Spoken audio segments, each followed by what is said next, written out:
We have Bruce live in the locker room in Tallahassee celebrating on the field with the Florida State.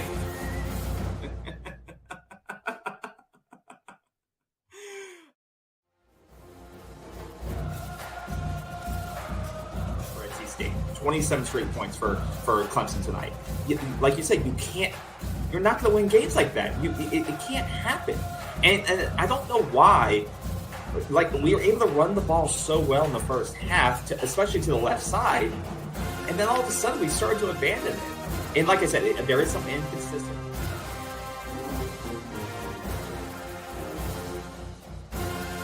How are they going to approach this game? How are they going to beat this Florida State team? Well, we're going to break you guys. Okay, that's it. The show's over. In the story, we're going to break you guys. Look, and I'm joking, but it's true.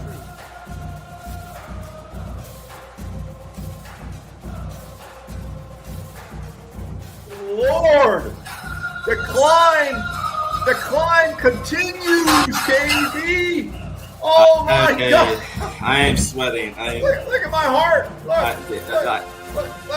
You know what? Yeah, I understand. That his roommate was drafted in the NFL.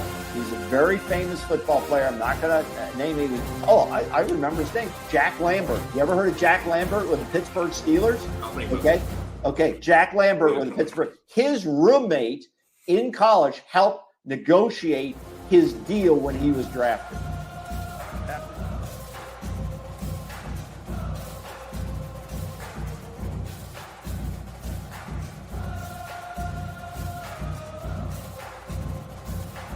All right. Welcome back to Seminole Sideline 365. As always, I am KB, and with me is the old man. We got a lot to talk about tonight. Obviously, a lot of things going on, a lot of roster cuts, as I like to call them, and I think they are well need to be done. So a lot to talk about there. A lot to talk about as well in terms of players just departing, non-coaches decision cuts. In terms of QB number one looking to depart Florida State. So we have a lot to talk about there. And then we have to look at what goes into that conversation is who could be QB number one? Who are we targeting as QB number one? And I asked the old man last week after our last show to pick his top five targets for who should be number one quarterback. Because he's always very opinionated. You need a good quarterback. You need a good quarterback. So I wanted him to actually do some damn research for once and not talk out of his ass and let me know who his top five picks are. It sounds like Florida State may be honing in on a guy, which most fans are not happy about who that guy may be. But I want to get the old man's thoughts, and then you'll get my thoughts. And I also want to hear y'all's thoughts. Who do you think should be the quarterback of this team moving forward in 2025? Let us know in the comments. We'll put some up as we debate this. So we're going to get the old man's top five.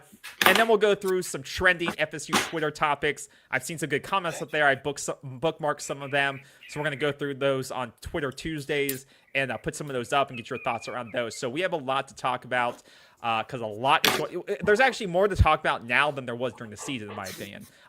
Just due to it is free agency, and obviously we had a terrible season, and the rebuild is making this team busy with all the Well, the first thing to talk about is Herb Hand is official. He's come on board. We talked about that on last week's show. I said he looked like one of the potential targets who they would bring in from UCF, and it's been made official today. So we welcome Herb Hand from UCF once again.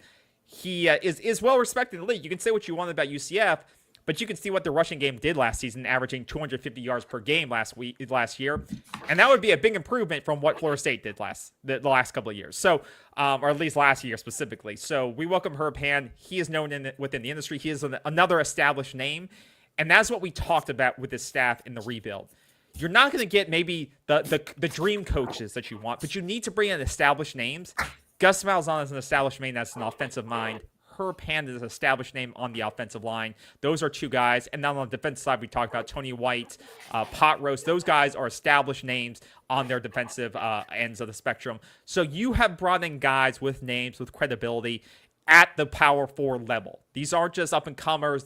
These are guys who do their skill, and they do it well. And they should improve this team in year one, in my opinion. So what are your initial thoughts with Herb Hand? What were your reactions to that? Do you think he's an improvement over, well, I think he's an improvement over what we had, but what are your thoughts? I think if they hired UKB as the offensive line, you would be an improvement over. Hell, how could you not improve? We were last. That is true. I could go in and improve on that. I mean, that's almost impossible to be last twice out of 133 teams or whatever the hell we were. I mean, no, Herb Hand. Let's get right to it because we do have a lot to go over, including later in the show, a high profile, maybe one of the GOATs of NFL coaching coming to the ACC. Yep. Is that possible? Yep. We'll talk about that later.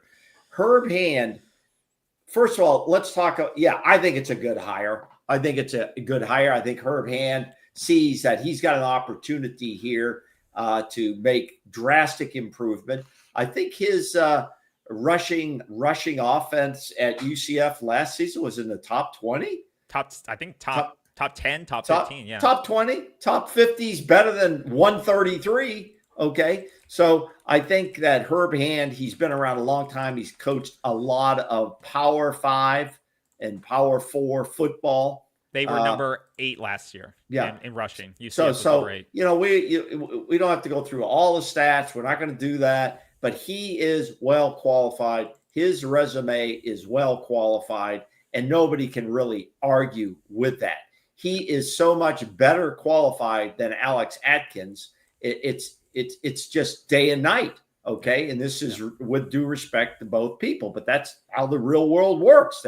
It works about productivity and what gets done and what doesn't get done. So Herb Hand is coming in now. Obviously, Gus Malzahn lobbied for him to come in. He knows him. They know each other. That makes the transition easier. It makes the fit better. They don't have to get to know each other over coffee. They know each other. They can sit down and have man-to-man talks with each other. Okay. They can sit down and talk with Mike Norvell, the head coach, and now the overseer of the whole program and who will be ultimately responsible. Yes. They can sit down and talk with him because guess what? Mike Norvell knows both of them fairly well. Yes. This is when they say coaching is about networking. All of these guys, Hand, Gus Malzahn, and Norvell are networked together from the time Norvell started at Tulsa as a graduate assistant when Gus Malzahn was there and at an older age, obviously, and doing higher jobs. But they all got to know each other, okay? And I think he's crossed paths with Herb Hand as well. I think I can't remember if Herb Hand actually worked for Norvell. It doesn't matter. They know each other. They're familiar with each other, and they've accepted each other, and they've accepted what Mike Norvell needs to get done. And that's the most important thing. That's the biggest thing. In a quick rebuild where you need year one impact, you are bringing together staffs that are familiar with you. They're familiar with what you want to do and familiar with each other. That's what I was going to say. It's that you have Gus Malzahn, Herb Hand, know each other. They don't have to familiarize with each other. They know what they want to accomplish. They know the type of players they want, and they need to run their offense. On the defensive side, you had Tony White. He's brought in Evan Cooper for safeties from Nebraska, a guy he's used to working with. He's brought in Terrence Knighton, another guy he's used to. So they're bringing in their guys. And Mike Norvell's allowing them to bring in their guys. So there's not going to have to be this, how do we work together, period. Getting me over that they know who the guys they need to go and recruit. They knew the guys they need to go evaluate in the portal, right? And it also allows them to recruit the guys on their old teams over because they have that staff intact. So that is, when you're looking for a year one rebuild, that is the smart strategy. Like I said, they may not all be your number one priority hires, but I think in who they got, it's pretty much as close as to a home run as you could get coming off a 2-10 season. Let's be honest with each other here, right? You weren't going to be able to get top 5 assistants, but in terms of who you got, I think you got some great names, and you're able to keep entire staffs together, which I think is going to help with year one impact, and that's what's most important. Well, these guys are young enough too. Again, everybody thinks these are old dudes, but I never hear them say, "Well, Odell was an old guy. Was the oldest guy on the staff, I think." Yeah. So no, and that's no disrespect to Odell, But a lot of fans go, oh, they're bringing these old guys. Well, Herb Hand's not that old. He's in his 50s, I believe. He's in his 50s. Yeah. People work to 70 years old now. Okay. You can't get full Social Security to 72, I think it is. So these guys have been around. They got great qualifications. And I think, just like you said, it's a good fit for what we need for the next 2 or 3 seasons. Yep. And we'll see where this goes. But can these guys, and I'll say this over and over again, can these guys win 6 to 7 football games? I have no doubt that they will win 6 or 7 football games.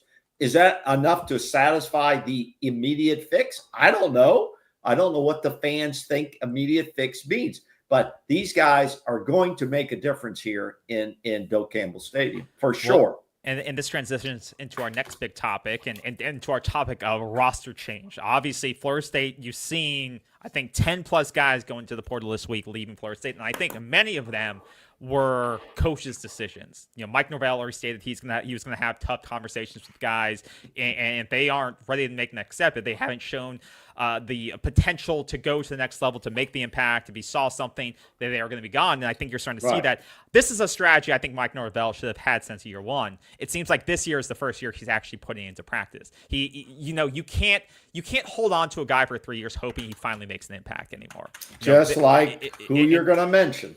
Yeah. And so, there's going to be debate on this. The big name that came out late today was Lou Kromenhoek. In terms of QB, who was your end of season QB1, battled out with Brock Glenn all year. He was your highest rated quarterback, I think Mike Norvell's recruited up until this point. And I think you and I debated at the end of the season, is this somebody that could compete for the starting role next year? My initial thinking was either Brock or Luke is going to be gone. I didn't see them both gone, but it seemed all indicators seemed to show that Brock now looks like he'll be back. And Luke is gone.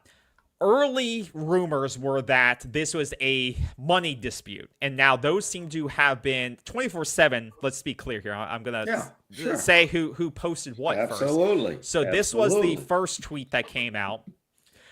Zach Bolstein at 24/7, who I like. I think Zach Bolstein's with 24/7. I mean, I like his work. I like 24/7. I'm not blasting anybody, but this is what got posted at first. And you can see here, it was reported by him on the 24/7 message boards that it was, a negotiation with him and his family.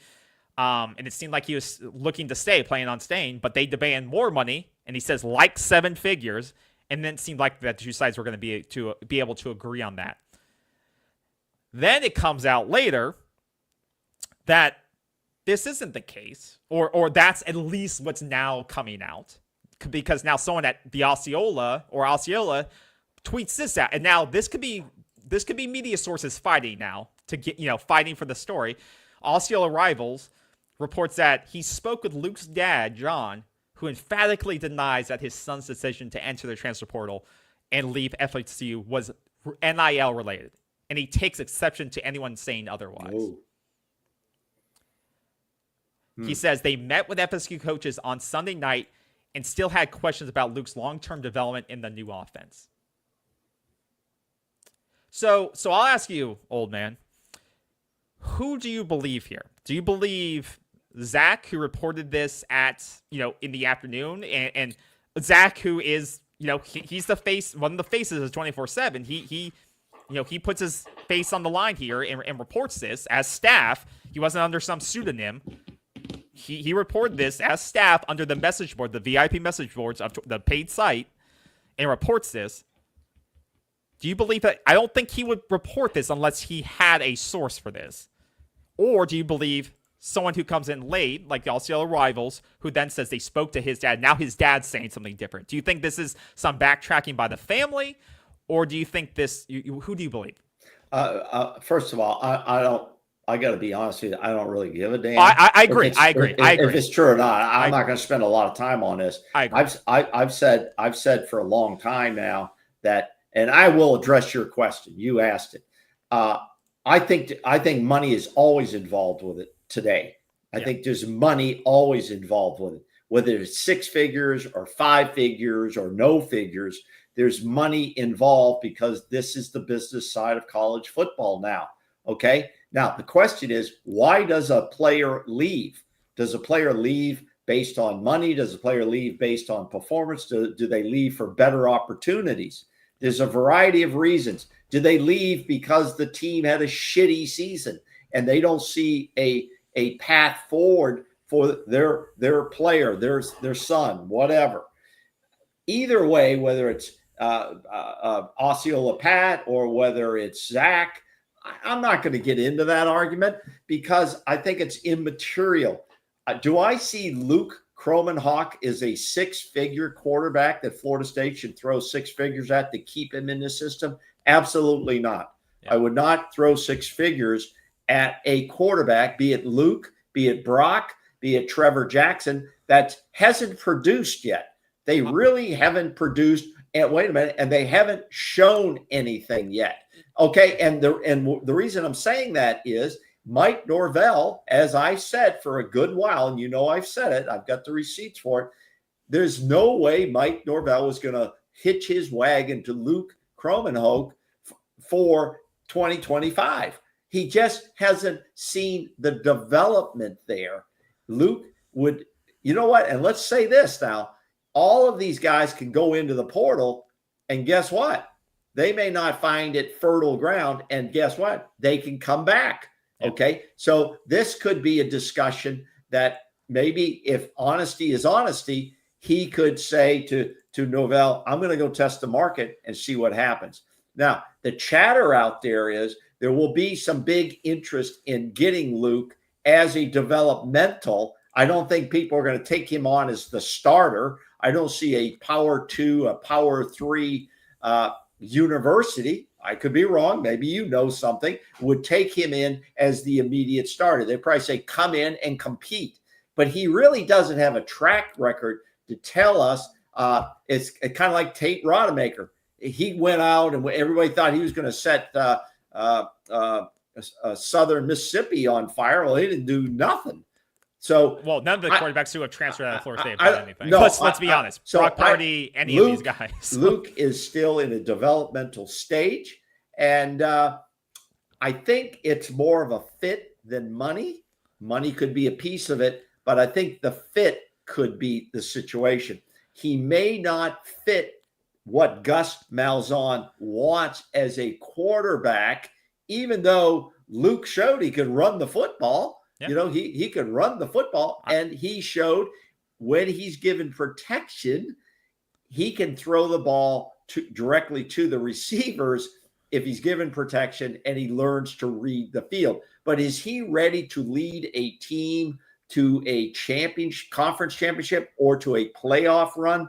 I'm not sure about that, and I don't think he is. So I think that's more about his reasoning for leaving, and it'll be an interesting thing to watch what offers he may get or what kind of money, which we'll never quite know what he may get. Yeah. My initial reaction was when they said it was about money, I said, I don't care if it's Luke or anyone else on this roster that is an offensive line. You can't afford, if you have a budget of $7 million or $10 million, you can't give 10% of it to a quarterback, because I don't care if you put Dylan Gabriel of Oregon behind that line right now as it is. They can't excel behind it. Well, we don't know who's on the line. but that's what I'm saying. You can't give 10% of your budget away to a quarterback when you haven't rebuilt your line yet.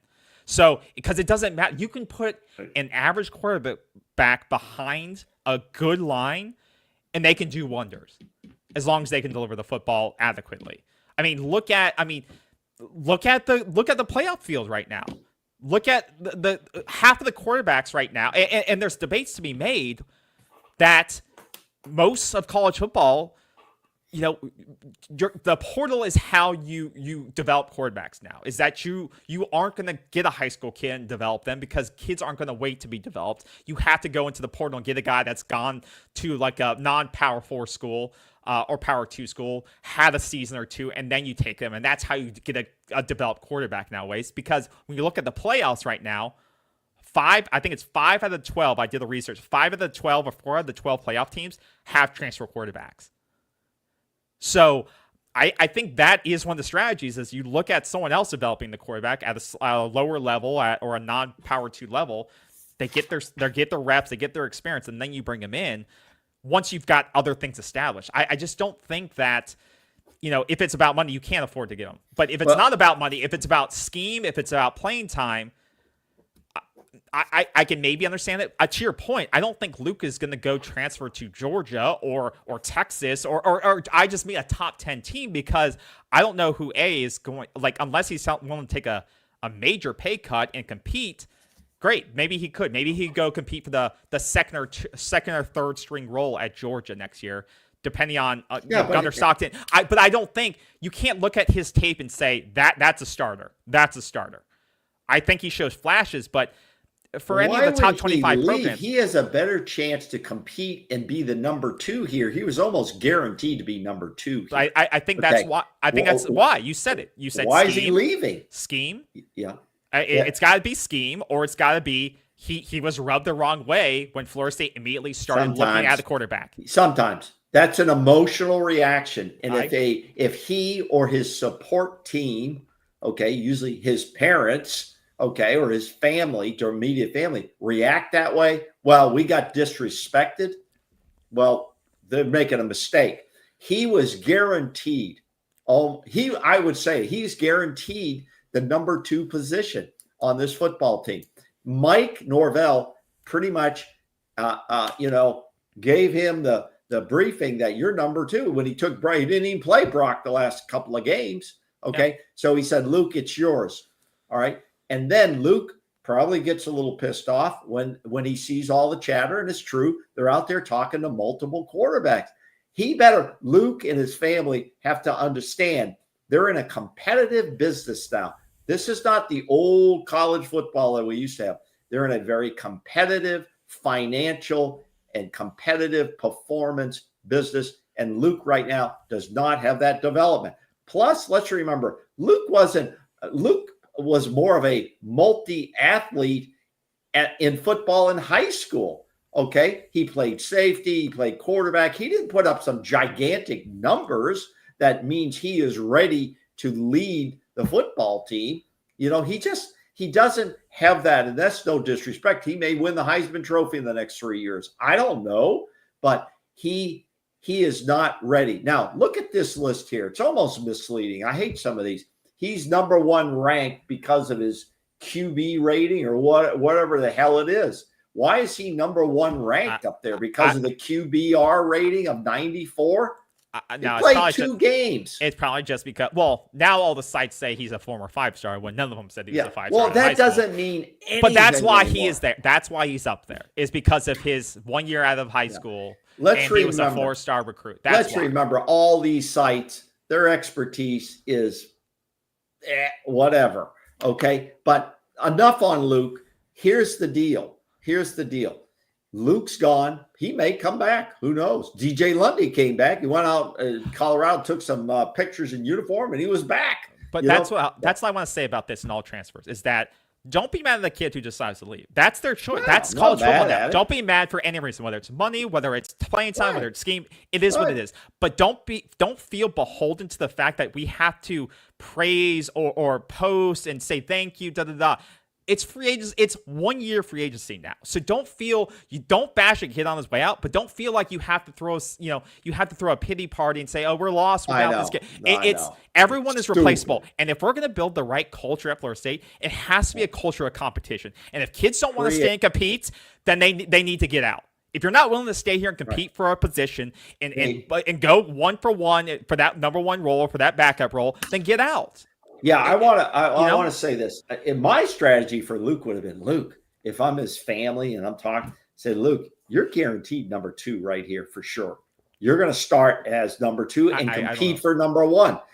Because if Gus Malzahn is looking, I've said this 100 times, if he's looking for a dual threat quarterback, which is what he does, he wants a dual threat, high rushing quarterback. Okay, we're talking a lot of yards. Okay, that puts the defense, they have to account for them, which opens up other things. Listen, you need 2 quarterbacks ready to go. How many times have I said that on this program? If you go and UCF had to play 4 quarterbacks last year. They had to play 4 quarterbacks last year. Exactly. So Luke, I would have said, Luke, you're number 2 right now. I've already handed you the range. We are going to go get a guy. We're going to bring a guy in because we think you need to develop a little bit more. You're going to develop in the spring. You're going to develop in the fall. But we need you ready to go, okay? Yeah. We need you ready to go for any reason. So where does Luke think he is going to go? Where does he think he's going to go that he's going to compete for number 1 or be number 1? That nobody is going to guarantee him number 1 when he comes in. Where would he go? Rutgers, Temple, James Madison? I mean, well, I think that's been the issue with New Mexico. Look at all the quarterbacks who have transferred out of Florida State. They've all gone somewhere, and they've none of them has worked out. And they're like every year transferring. And they would have been better if you look back. They probably would have been better staying put and competing because there's always been an injury or there's always been someone who hasn't panned. So and now we don't know behind the scenes. We don't know for a lot of those guys if they were forced out or it was. But for the most part, it seems like those were all Mike's guys. So it wouldn't have been, hey, you need to go. Mike personally recruited all of. Purdy, they didn't tell him. Purdy, Duffy, all those guys. All Tate. Those were all his guys. So if I was Luke, I would say the history doesn't look good for guys who leave a year after that come in and look to go to another school. Exactly. Like you said, when you have premium competition here. Now, he may say, well, look, they're looking for another quarterback to compete for the number 1 spot, just like last year. I have Brock, who looks like he's staying here. They have Trevor Jackson, who hasn't decided whether he's going or not, and they just brought in another freshman. This is a crowded room. Do I want to stand that? But if I think I'm the best guy in the room right now, I'll show it. And I think that's the thing that we've kind of lost in this era of 1-year free agency or 6-month free agency is that guys don't feel the need to compete anymore. Right, because they see there's 300 colleges across FBS and FCS and stuff like that. I'll find a place. I'll find a good situation, but you may not find a good situation again. You may not find coaches who believe in you like the guy that recruited you. Right, you may not find the guys that the players around you who came in your recruiting class like that again. So once again. Wish you the best. I hope it works out for you, Luke. But we have to embrace guys who want to come in and compete because that's the only way this team is going to get better next year. Is guys that want to compete at the top level. And listen, if you're not ready to compete here, how are you going to compete in the NFL? There's no nonsense there. I sent that. Remember that clip I sent to you of that coach getting on the punter? Holy shit! I mean, these guys. This is. In the NFL, where all these guys want to try to end up, every day you're competing to keep your job. Every game you're competing to keep your job, and they will cut you in a minute because coaches, everybody's legacies and coaching resumes are on the line. They're not going to put up with it. There's too many guys out there. Okay, So the bottom line is this also. This is kind of a unique year for a lot of players on both sides of the ball. This is what they're calling the big money year because next year, the legal case of House versus the NCAA is going to come due for a conclusion, and there's fear that there will be caps put in. Salary cap is coming. And so right now, this is free agency, no salary caps, and all these guys from a business standpoint, I don't blame them. They want to go out and try to make their maximum dollars. Go for it. Because we're talking salary cap and potential multi-year NIL contracts. So there'll be no more for the top players, one and dones. Right. And we don't know. There's no insider information coming out of the Florida State program that says what happened behind the scenes. Well, you just saw it too. You see 2 insider media companies who are debating what's the actual truth is. So they don't even know. They don't even know. If he goes out there and tests the market, can't find a home that's suitable, and he calls Mike Norvell will take him back. I think Mike Norvell still believes in him in his development, but he doesn't see. I cannot do the immediate fix with Luke. And I think that's fair. That's a fair evaluation. But he can't do the shit he's done for the last 3 years where he goes, he can't feel beholden to that player and pay him to keep him. Just like he did with Patrick Payton and like he did with so many other players. I'm going to keep you around because I believe in you, and I'll pay you whatever you want to keep you. Yeah. Mike Norvell has done that way too many times. And I think finally it clicked is that I can't keep players because I believe in them, and I'll pay them just because I love this player so much. And I know he'll turn the corner this season. That's not directly Luke. That's to many players. But I think many of us have felt Mike Norvell's been way too soft as a coach, especially in the portal era. He's not soft anymore, and that's where it reflects to this list so far. Everybody thinks they're big and tough, and everything's going good. But when you go into a bar fight and get your ass kicked and get kicked in the face a few times and in the ribs several times, like Mike Norvell has during this past season, okay, and it started when they got snubbed after 13-0, and it just went downhill from there. He is now a hardened guy. And he knows he cannot afford another 2-9, 2-10, 3-9, whatever season. He can't afford that. So he's having to make really tough choices and mold this, which he should, into an NFL light type of program. That's how we're going to run it. That's how we're going to structure it. And you can notice the difference too, because all last year in the previous seasons, when someone would enter the portal, he would always post a note. Oh, this guy's a great guy. Mike, you couldn't do, like, he would do that after every player who entered the portal. All this nice stuff and wishing them well, and it's just not, and finally like you said, he's taking their business approach. It's all business. We don't wish any of these guys ill will, but it's a business. It's now a business. Listen, when you're paying the players treat it like a business. Yeah, they treat it like a business, and we have to treat it like a business as an organization. If you're Florida State Athletics, you have to treat it like a business too, and that's why you see a lot of the players on this list that probably should have been gone last year. Let's be honest. Deuce Spann, Destin Hill, Darian Williamson, Gerald, like a lot of these names. Did we think Deuce Spann and Darian Williamson were going to have big years this past season? Okay, now that we're on this, let me ask you this, because we'll eventually get back to the quarterbacks again when we talk about who we think should come in here. Did anybody, when I saw these names pop up, I'm going to be totally honest with you, I didn't care.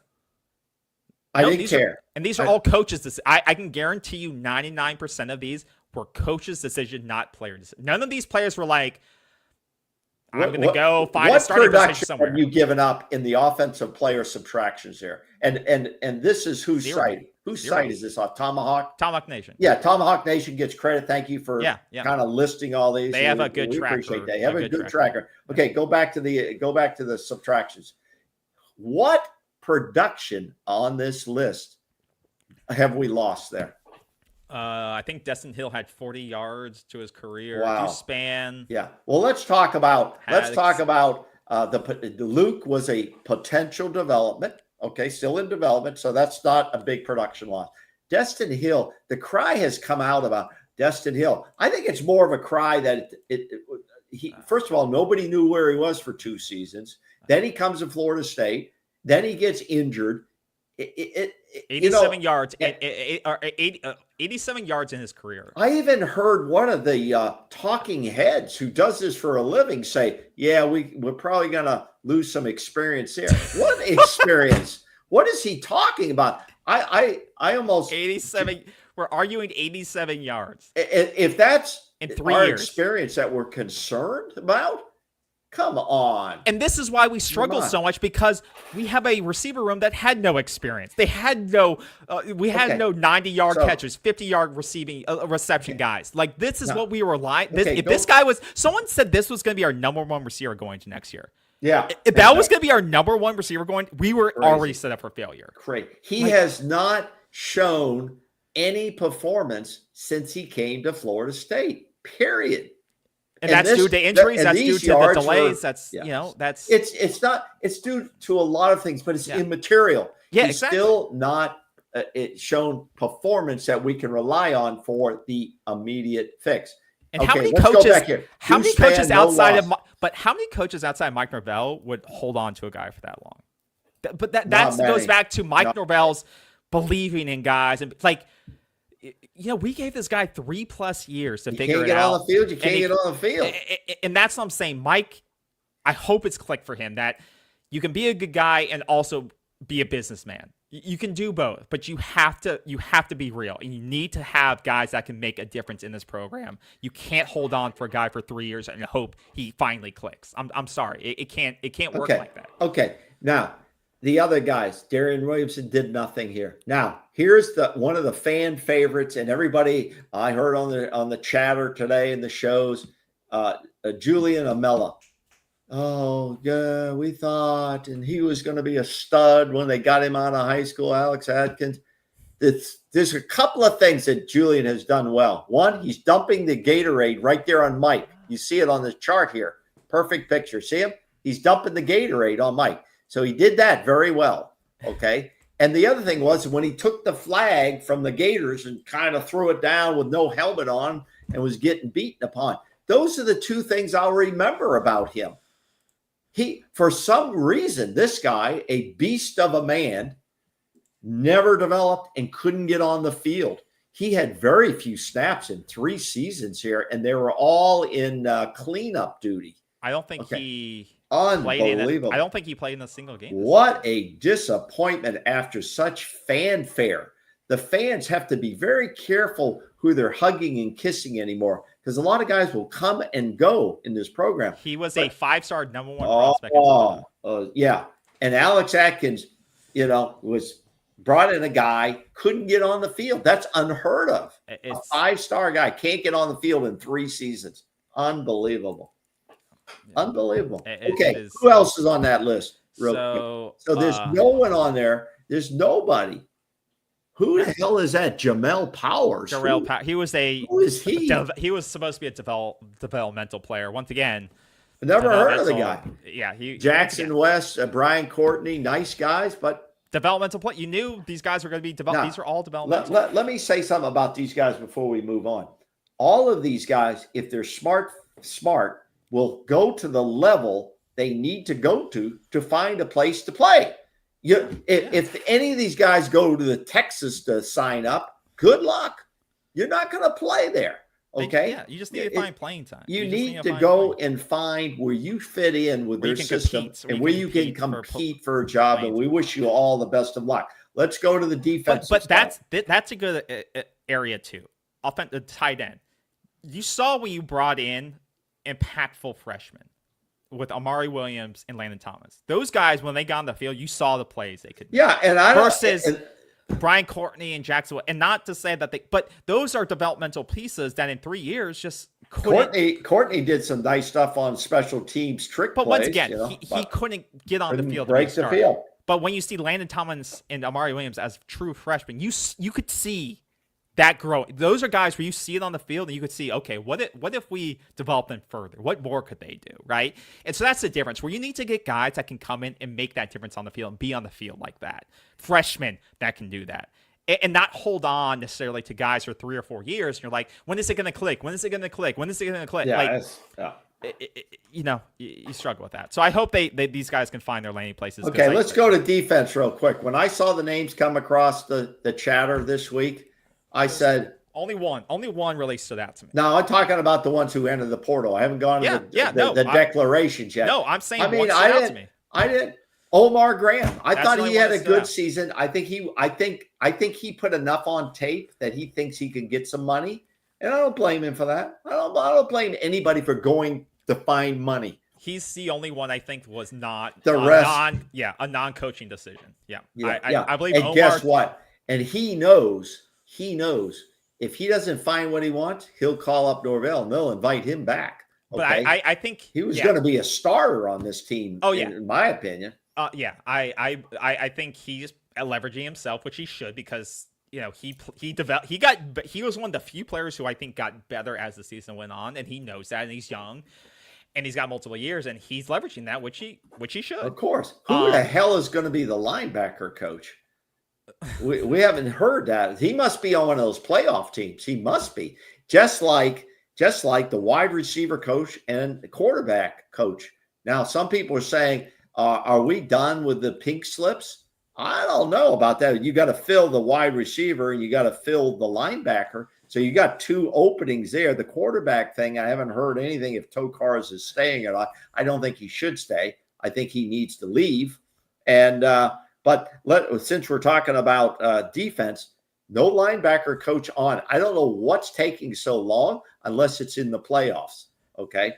And but that's what they're I going think to they wait for. see that as a big position to need because the linebacking room has been not very good for a while. I mean, they haven't recruited it very well. Randy Shannon and that group they've gone one blue chipper in that room over the last 4 or 5 years, which is Blake Nicholson. And I'm not sure he's developed as well as he should be at this point in time.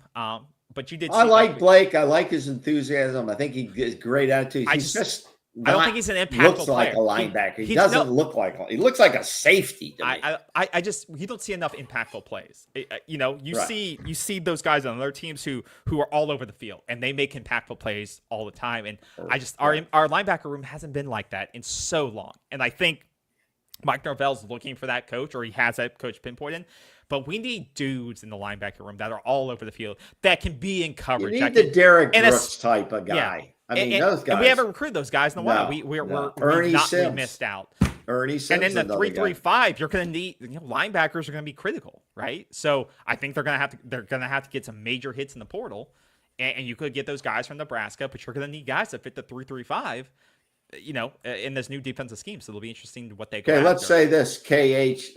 Ernie Sims, if he was going to be your linebacker coach, he would have already been named. That's not going to happen. Yeah, that's not going to happen. He's new into coaching. He doesn't have the coaching resume. He's got the NFL resume. I get that.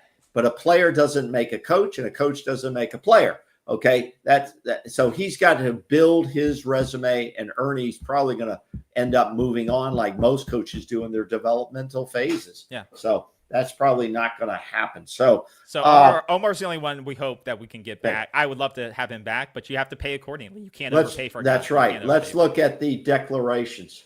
So I think the only one I think Azaria played pretty well this year, considering everything else. I think he's an NFL type guy. His brother's an NFL guy. We know that with the Cowboys. I think Azaria, you see the way he tackles. He wraps up. He finishes tackles when he comes up from his role. I think he's going to be draftable, very draftable. Darrell Jackson, Joshua Farmer. I don't. Maybe based on dimensions and in flashes, as they say, measurables. I mean, NFL guys, they do get drafted on that. They measurables. Do. I hate that word. Well, you know what? Alex Atkins brought guys in on measurables. Okay, that doesn't mean because you're big that you can play. There's a difference. I just don't know. I could have seen both those guys easily coming back. They may say the scheme doesn't fit them. They're going to take a chance and then take their practice. shot. Do you think there'll be? I don't see either one of those guys being a high draft choice. 4th, 5th plus round. Yeah, they're going to be in the late rounds, if that, and one or both could be undrafted free agents, in my opinion. But Jeremy Byers, I don't see him playing it. I'll be shocked if he makes a roster. But he was a senior. I didn't know he had any years of eligibility, so I don't know where else he could go. I don't know. So yeah, good luck. Good luck to those guys. Azaria, I think, could have a very good NFL career. He could. He's going to have to make some of his early money on special teams and being a backup. He's not going to start as a corner. He's going to be a backup corner and have to make some money on special teams. He's a guy, though. These programs are convincing guys to stay back a year. If you say the younger guys on this roster aren't ready, like Charles, if you lose some guy, he's a guy where if we're we have some extra money left over after the offensive line guy, and you can convince him to stay another year, and he likes this is a guy I would throw some money at. I don't think you can. I don't think you would be able to convince him based on a 2-10 year. But if you're like Azaria, we got new defensive backs coach. He's a good, he can develop you even further, show you some stuff you can fix before the next. Kind of guarantee you a first round, second round thing if you come back. Get your insurance policy in check. We'll pay you $3 million to come back. He's a guy I would throw some money at because I think he makes you a better team. That's the one guy I would definitely throw money at. Because I think he's a smart player. He's a good player. I don't think he will take advantage of you. He's a smart kid on paper. I think. Yeah, that's a guy I would invest in if you could convince him. I don't think it would be a smart move for him, but maybe. So that's the guy. No. All right. So yeah, I think we agree. All the moves so far have been smart in terms of. But I haven't been blown away by any of these guys. Like, oh my God, how are we going to do without these guys? None of these guys, to me, I think the biggest name on that whole board that is the best player out there is Omar Graham and Azaria. Because when you're talking about Thomas, stats, because they're the only ones that stats. Yeah. They're the only ones with proven production. Farmer and Jackson, inconsistent. Jackson came on at the end of the season. I don't see Farmer as a beast, never have. And so I think that's where we're at on those guys. And like you said, and what I complained about going into last season is that we had too many positions where we brought in guys that didn't have proven production. Yeah. And Hypnotic thinks Azaria will go in the first, second round. I doubt that. No, I don't doubt that. You think on potential? He's very high. No, he's very highly regarded, and he's graded very well. Okay. He's graded very well in his position. So I agree with that. So that's where you would have to throw a lot of money at him. But like you said, the big common denominator between all these players is not a lot of production. And so you need to go in the portal, Mike. You need to get guys with production. I'm thinking the strategy last year with portal was potential. You brought in a lot of guys with potential. Few guys that had proven production. A few guys had stats and stuff like that, but a lot of guys had potential. You know what? Like you said, when you bring in guys with a lot of potential, then you have a potential to lose games, okay? Yeah, because you don't have proven production. Especially when you don't have coaches that could put them in the right position or develop them. Now, before we move on, a couple of comments here we'll take from the viewers. We're glad you guys are out there. Please, we never say this. Please hit the like button for us. Please, and if you're not a subscriber, please hit the subscribe button. That's all we do. We don't ask you for anything else, and we appreciate it. We enjoy doing these shows. I've been hearing chatter about this comment here. There is chatter out there that the wide receiver coach that they're talking to or hopefully going to bring in for whatever reasons, okay, is a high visibility name. Okay, I'm not saying it's Hines Ward. Like Brian Hartline? Like Brian Hartline? That's what somebody said. That's the chatter that the name is it's a big name who the wide receiver coach would be. Okay. And it may be an NFL guy like Hines Ward, who doesn't have a lot of coaching experience, but or a big coaching resume, but he's certainly a guy that's going to catch recruits attention. So, but I've heard Hartline. I've heard that name. I'm just saying, I don't have any information, but it should come, I think, in the next week. It has to. A couple of things. If you get Brian Hartline, then Mike made a deal with the devil, because I don't know how you would convince a guy like this to take a wide receiver job. Basically, I would feel like program. It feels like a demotion. Yeah, so I to go from he would do that. Ohio State to a 2-10 FSU with the same role, unless you're backloading a Brinks truck with their money at him, I don't know how you would do that. But Brian Hartline has, he has everything you want in terms of recruitment and development receivers. He does it. He's proven himself. Like, you don't have to sell me on the name. I just don't know what deal you made with the devil or who to convince him to make this happen. Yeah, I don't know. I don't know how that realistically makes sense. I don't know how that makes sense. Now, the other names like a Hines Ward or stuff like that, yeah, I could see that more making sense. An NFL guy, that makes more sense to me. Like a name like that makes more sense to me. Brian Hartline, I don't know.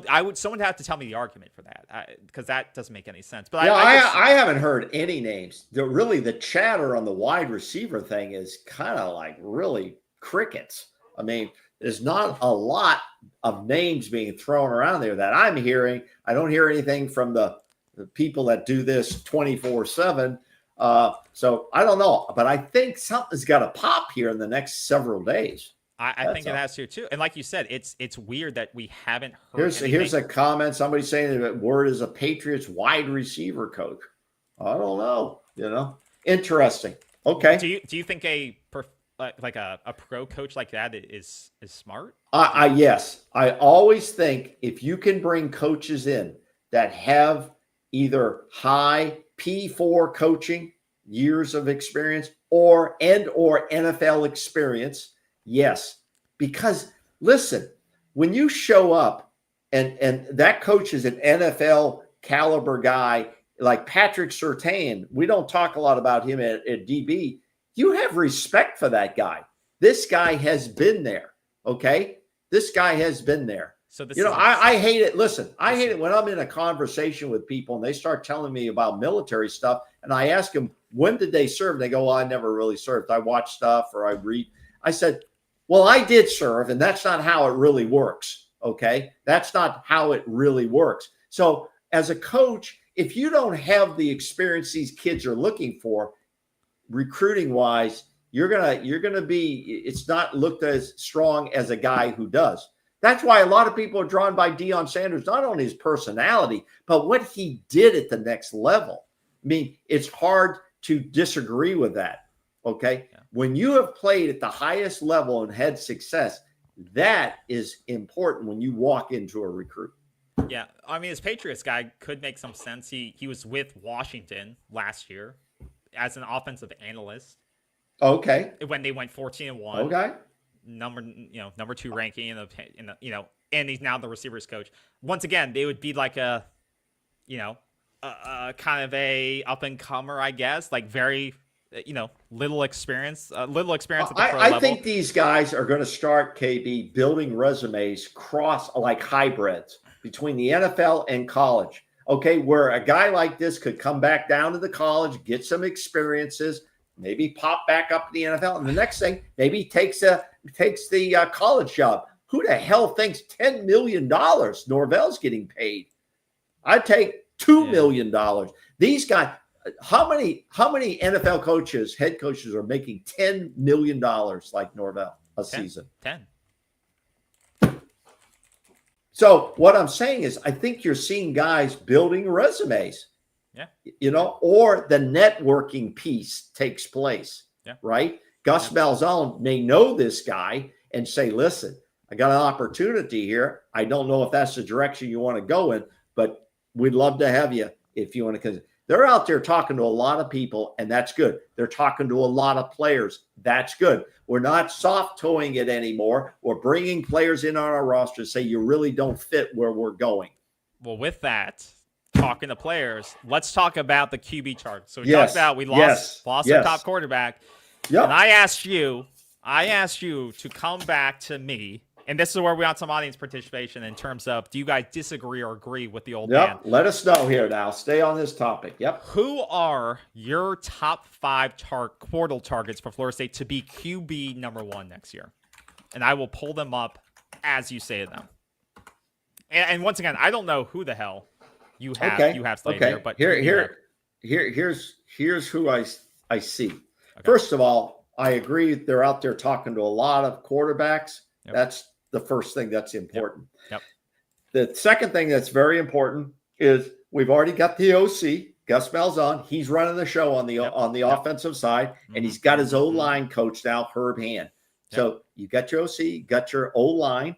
Okay, we need to get that wide receiver guy in there and start getting receivers who catch the damn football. Yep. Okay, but you got to have a experienced quarterback, and that's why Luke got disappointed. He was not going to run this offense in 2025 unless there was some injuries. But he's a top-ranked quarterback in the portal right now. No, yeah, I know. Okay, we've talked about him enough. I don't want to talk about him anymore. Okay, now here's what I see as the list I have of guys that'd be interested. Gus Malzahn wants, and his history shows he wants a dual threat quarterback. Yeah. Are there any what's his name? Who's the guy in the NFL with Baltimore? Lamar. Are there any Lamar Jackson? And I think you and I sat at a game in Doak Campbell Stadium and watched. Remember Lamar? They got the ball back with like 3 minutes to go. He took them all the way down the field and beat Florida State. It was unbelievable. He ran. Remember the runs he'd make?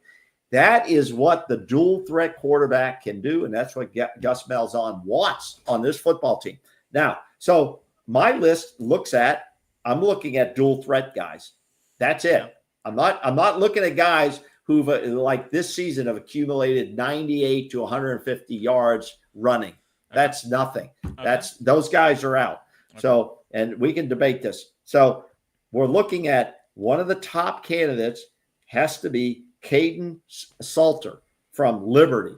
Okay. Now, Okay, right. he's definitely on the list. I talked about him in the last show that I thought the competition gave me a little bit of concern that he hasn't played the Power 4 type competition. Yeah. Now, does that mean he can't run around guys or run and jig and get away from guys? Doesn't mean that. No. Kevin Salter has decent passing. Okay, has decent passing. But what's more important to Gus Malzahn is, can he run the football? Can he make plays with his legs? Yep. All right. And can he stay healthy? And Salter has shown the ability to do that. So that's number 1. 2,000 career rushing yards. Yeah, that's number 1. So he's proven, right? Yeah. He's a proven guy, Yep. and he's a guy you'd probably throw some money at. Yep. Is he the number 1 guy on this list? I haven't ranked him yet, but here's the next guy. I'll tell you who I'm going to put in. I'm going to tell you I'm going to tell the fans here who will be the next quarterback here. Okay. All right. I'm going to tell you that. I'm getting to that. Okay. The next guy I would take a look at is Haynes King. Haynes King. God. Haynes King. He's not in the portal, is he? Wait a minute. Yeah. He's not in the portal. No, he's not. No, he's not. Look him up. No, he's in the portal. No, he's not. He is a gritty guy. He's a gritty guy that could bring Florida State. He's not in the portal. I believe. I thought I saw last year. his name in there. He transferred to Georgia Tech. He's not in the portal. Okay, well, he can go in the portal again. I think he was. No, he transferred last year. All right. Let me go to my next guy then. Okay, let me go to the next guy. Okay, and that is Darren Minshew. Okay, Darren Minshew from Tulane. Again, a guy who's a legitimate dual threat quarterback. Great rushing yards. Look up his rushing yards. That's more important to Gus than anything else, is that rushing yards. Let me see. He'll make him, he'll give him enough passes to make him legit. He's got wait, he doesn't have that many rushing yards. He's got 132 career rushing yards. Okay, I thought he had more than that. I thought Minshew had more than that. But Minshew has a lot of passing yards, but I don't think he fits the bill for Gus Malzahn. I really, really don't. But he's got to be on the list, and he's getting interviewed from what I understand from the chatter. He's getting interviewed. Now, the other guy that's kind of, some people are going to groan and moan on this is, and there it is right there. Wish we could get John Mateer.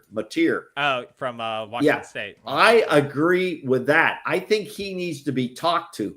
This guy is a legitimate dual threat quarterback as well. He's not even on this list. Yeah, well, he's out in the portal. Has he officially portaled yet? I believe he is. I think I saw that. If anybody can confirm that, let's know.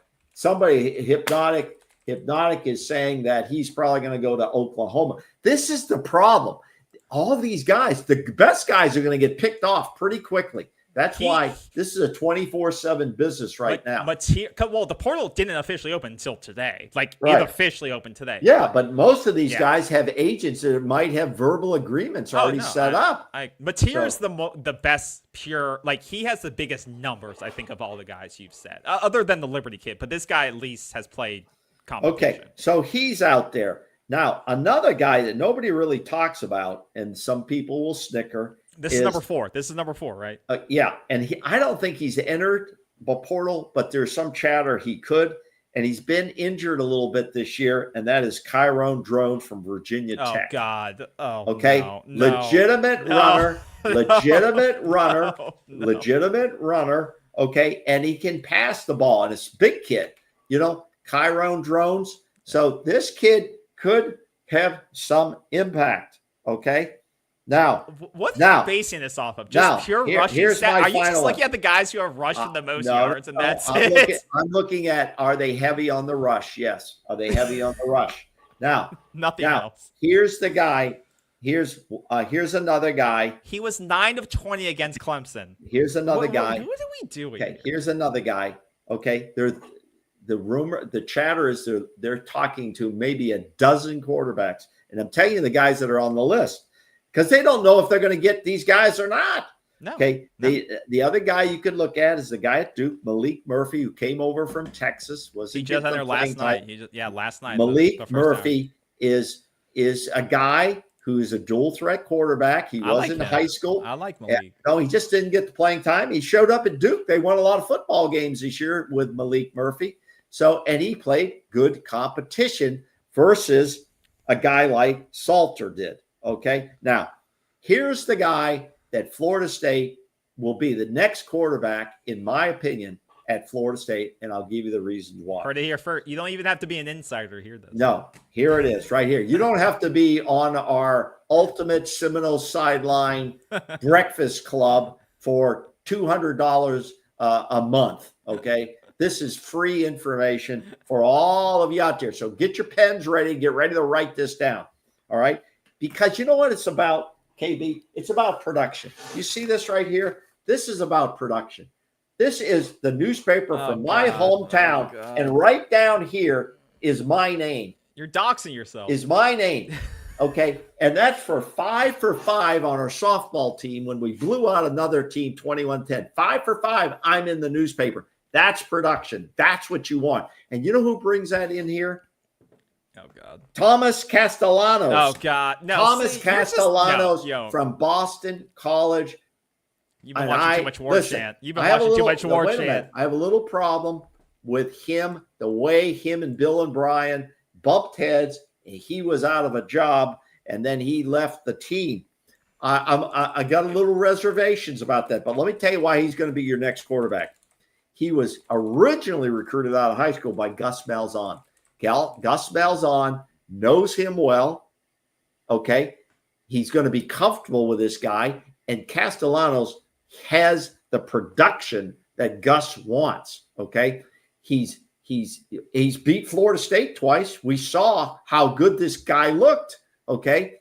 Yeah. So if he can mix into the culture that Norvell's looking for, I believe he's got a thumbs up, 2 thumbs up from Gus Malzahn. Herb Hand knows him, okay, from when he was at UCF. I see that as probably the likely fit for the immediate fix on this football team's offense.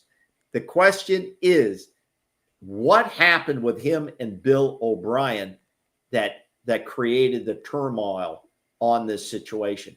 And I haven't seen anything about that, but I think Bill O'Brien, being an ex-NFL guy, they probably bumped heads on something, and Bill O'Brien sat him down. Castellanos didn't like it. He said, screw you. I'll go into the portal. I'm done playing. Okay, I'm done playing. I don't know if that happened. I'm suggesting Bill O'Brien is a tough coach. You can tell by his demeanor. He is people not people don't love him either. I mean, he's not his. But he brings the NFL experience down to the college level that these kids that need doesn't to get mean used everything. To. Why don't you throw up the video of that punter getting his ass chewed out? Wasn't a great NFL coach. It was unbelievable. But these coaches at the next level don't fool around. But they're not fooling around. But Bill O'Brien's been around a long time. Whatever they had, I believe Castellanos, who's visiting on Wednesday, I think tomorrow or Wednesday, Tallahassee, he's coming in. Tomahawk Nation says he's visiting on the 11th. So yeah, tomorrow and Thursday. So the word on the street, from what I've been able to gather, and I probably agree with this, looking at the rationale and all the networking that's going on, is he is likely going to be the next Florida State #1 quarterback here for the Seminoles. Okay, now. Wait. Can I give my thoughts on? Yes, and I want to give you one other thought that you can comment on. What the hell's going on with DJU? He's still on the roster. He won't be. Let's not worry. You don't know that. Yes, they can kick him off. I'm just throwing it out. Okay. Let's hear. And I want you to arrive at who you think is going to be the next quarterback. Okay. Who I think or who I want? Who you want and who you think. Okay. I do think it's going to be Castellanos, just due to all the signals of what's coming across. Okay. At first, I was like, no, I don't think this is right. I looked at his stats, especially this year. I mean, the stats don't look bad, TD to interception-wise. Like, this isn't bad, but then you look at his QBR, and you're like, oh, and then you see he's transferred when he got benched. And then you remember Bill O'Brien was his first year coach here. This is a guy that's had two head coaches in 2 years.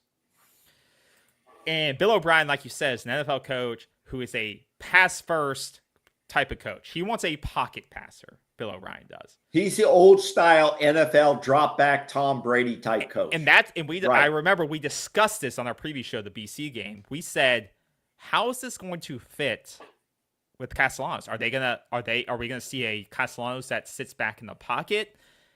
Because last year, when we look back at 2023, he killed us with his legs, and we barely scraped by that game, right? With Gus, he's going to be a runner. Can I explain my thought? Yes. Previous season, we barely scraped by in that game. His first year against us as a freshman. Threw for 305 and 95 yards rushing in the touchdown against a very good Florida State defense in 2023. We know what we had then. Looked very good. He single-handedly almost won that game for them, right? And kept us from what our dream season was. You go to this season, and his rushing yards fell off a cliff because they tried to turn him into something that he is not. That he's not. Right. And I think that's where FSU fans like myself have to look back and say, this is a coach and a quarterback that did not match. He is not a drop back, sit in the pocket, scan, throw. You have to let him be what he wants to be and use both dimensions of him. Right. I still believe he can pass, but you have to let him be what he is and use both dimensions of his personality, right? And you saw that when Florida State when they met Florida State the second week of the season, where he actually did use his legs. He ran for 73 yards and a touchdown and did minimal passing, and they beat us. He was able to pass when he wanted to, 2 touchdowns, and he ran for a touchdown. He was balanced. Every other game, though, it was not balanced, and he struggled. And then he got benched. So I think, like you said, Gus Malzahn wants a quarterback that's multidimensional and that still has the ability to throw quality footballs. I think this matches that personality. And I'm buying into this more and more as I see it. Can he be the next Jordan Travis? I don't know. Can he be close? Can he be close to what Jordan Travis was? I think so. Because what are the odds that our offensive line is going to be elite? It's probably not going to be elite, but it could be hopefully average to above average in his first year. And that goes to what was he playing behind? An average plus offensive line. So he's not going to come in expecting, the Georgia or the Alabama or the Texas offensive line. He's going to come into a familiar situation with weapons. It's not like BC had elite receiving weapons. They had a one guy, I think he was okay, but they didn't have elite receiving weapons. So it's a familiar situation, but a coach that embraces your personality as a quarterback and a playmaker. And I think that is why it's a match. Yes. And that's why I'm buying into it. That's why I bought into it finally, because I look at the historics. And so the only other option I see, because now I kind of bought into it, and I do think it'll happen now. The other guys, you brought up the same guys I did. I think Darian Mensah at Tulane, I like him because I do think he has the ability to make with his legs. I think he's a very accurate passer. You look at the stats, you look at the competition. It's like 63% or something. It is, but he did play very good competition. He played Kansas State. He played Oklahoma. Yeah. He was able to throw some, Oklahoma, he struggled. Kansas State, he threw some big yards at. He was behind not a great offensive line. He got sacked 5 times in the Kansas State game. But this is a guy that will have potentially 3 years to play with you, right? So this is like getting a quality high school, like 5-star quality, potentially quarterback, right? This is better than going to high school. You get potentially 2+ years with this guy if things go right. And so that's what I like about this guy. Quality, accurate passer that can also make plays with his legs, but that's not going to be his go-to. So you brought him up. The other guy you brought up is Slater, Salter at Liberty. Like him. I think, like you said, the quality of competition is interesting. The only thing you're going to get, 1 year with him. So it is a bridge loan. With you losing Luke, I think he's out of the picture. Because who is stepping up after him? I don't like this. I don't like the strategy of one year quarterback, 1 year quarterback. If mercenary quarterback, If Luke was staying to compete, then I think this is a good option. Without Luke Stain to compete, I don't think this is a good option anymore. I think you'll find a really good landing spot. I just don't think Florida State without, unless you think Brock is going to develop and stay and become the next big thing. Another development. I don't think okay. this is coming up a lot. Please comment on this point here. No, that's not the one from Adagby. This one here from Drip King TV. Trevor, does Trevor Jackson fit this system? Yes. And Gus Malzahn has told him stay in. I thought Trevor Jackson went into the portal. No, you're just making up names. No, I'm not making it up. I thought I had heard he was. You leaving. said the Georgia Tech quarterback was, and he's not. Okay. I don't know where you're getting this information. Okay, listen. Trevor Jackson then probably has talked with Gus Malzahn, saying you kind of fit my system because Trevor Jackson, who supposedly has been running great dual threat on scout teams, might fit into this system. You know what I mean? Okay, let's I'm not saying he's going to be number one. I didn't say he's going to be number one. Trevor Jackson was not an elite passer in high school stats-wise, but he did make the Elite 11 final, so there is something there in terms of his fundamentals and what he can do. And he could compete for number 2. But he was more of he almost had as many rushing yards as he did passing yards in his final year of high school, right? Right. So he is gifted athletically in what he can do as a quarterback. And that does fit into what Gus Malzahn wants to do. So that may fit in. Trevor may say, let me stick around, right? Right. Let me stick around. He's got like 3 years to go, right? Yeah, he redshirted this year. So he gets another freshman season. So he may say, let me stick around. Yeah, and see what happens. Here. Let me see if I can compete. If Brock leaves, I'm instantly number 2. Right? So he may say, well, you know what? Given Trevor Jackson even competing against Brock, he could beat Brock out for the number 2 spot because Trevor Jackson is built more than Brock is. He's 6'2.5", more right. Probably. I don't know how. More mobile. Yeah, more mobile and tangible wise. He can probably do a little bit more than Brock. Because there's a difference as a running quarterback who just kind of runs it straight up versus a guy like Jordan Travis who could jig and jag and get going. I think Trevor Jackson fits that bill, and this could be his ticket to an opportunity and to get some spotlight on himself, so that if he does move next year, he at least can say, well, I was number 2. I competed. I got some more practice tape, especially in spring coming up as well. Exactly. The last guy that was on my list of quarterbacks was the kid from New Mexico. I saw Devin Dampier. Yeah, I saw his name. We're talking about athletic quarterbacks that can also throw. I mean, this kid. This is the kid. This guy ran for almost 1,500 yards, 1,100 yards this past season. He's played decent competition. Yeah, and also passed for 2,700 yards. Yeah, so he's played decent. How many years does he have left? He's got 2 more years left. 2 more years? Yeah. Okay. And his QBR had a really good... and that would be nice to have. You know, the 2-year eligibility is a nice thing when you're talking to a guy. You almost want that 2-year guy if you can get him. Yeah. So this is a guy, and once again, I think the thing, if Gus Malzahn didn't have the connection with Castellanos and, then this guy, I think, potentially would be the number 1 pick. I don't see him on the list to visit, though. I think it's him on the list to visit. I think it's because there's no previous connection here. This guy, Arizona kid, West Coast now, there's no previous connection, so I don't think he's on the list. But I think if things don't work out with Castellanos or some red flag comes out, this is a guy you could throw some money at or say, come visit us. Let's talk. Come take a visit. Let's show you what we've done, what Gus Malzahn has done with previous players similar to you, what we want to run with our offense. And let's see if it works. But this is a guy that fits, like you said, the type of quarterback he wants. And you would have 2 years with him. Now, is he the perfect quarterback? No. But the guy, this is who I think would be a good fit. Now, the guy I would ideally want, if I had all the money in the world and we could get the perfect quarterback, would be Jackson Arnold. It would be this kid. You would have 2 more years, played on a terrible Oklahoma team, terrible line, still played pretty okay. And this is a guy that you will not get. You're not going to get Jackson Arnold.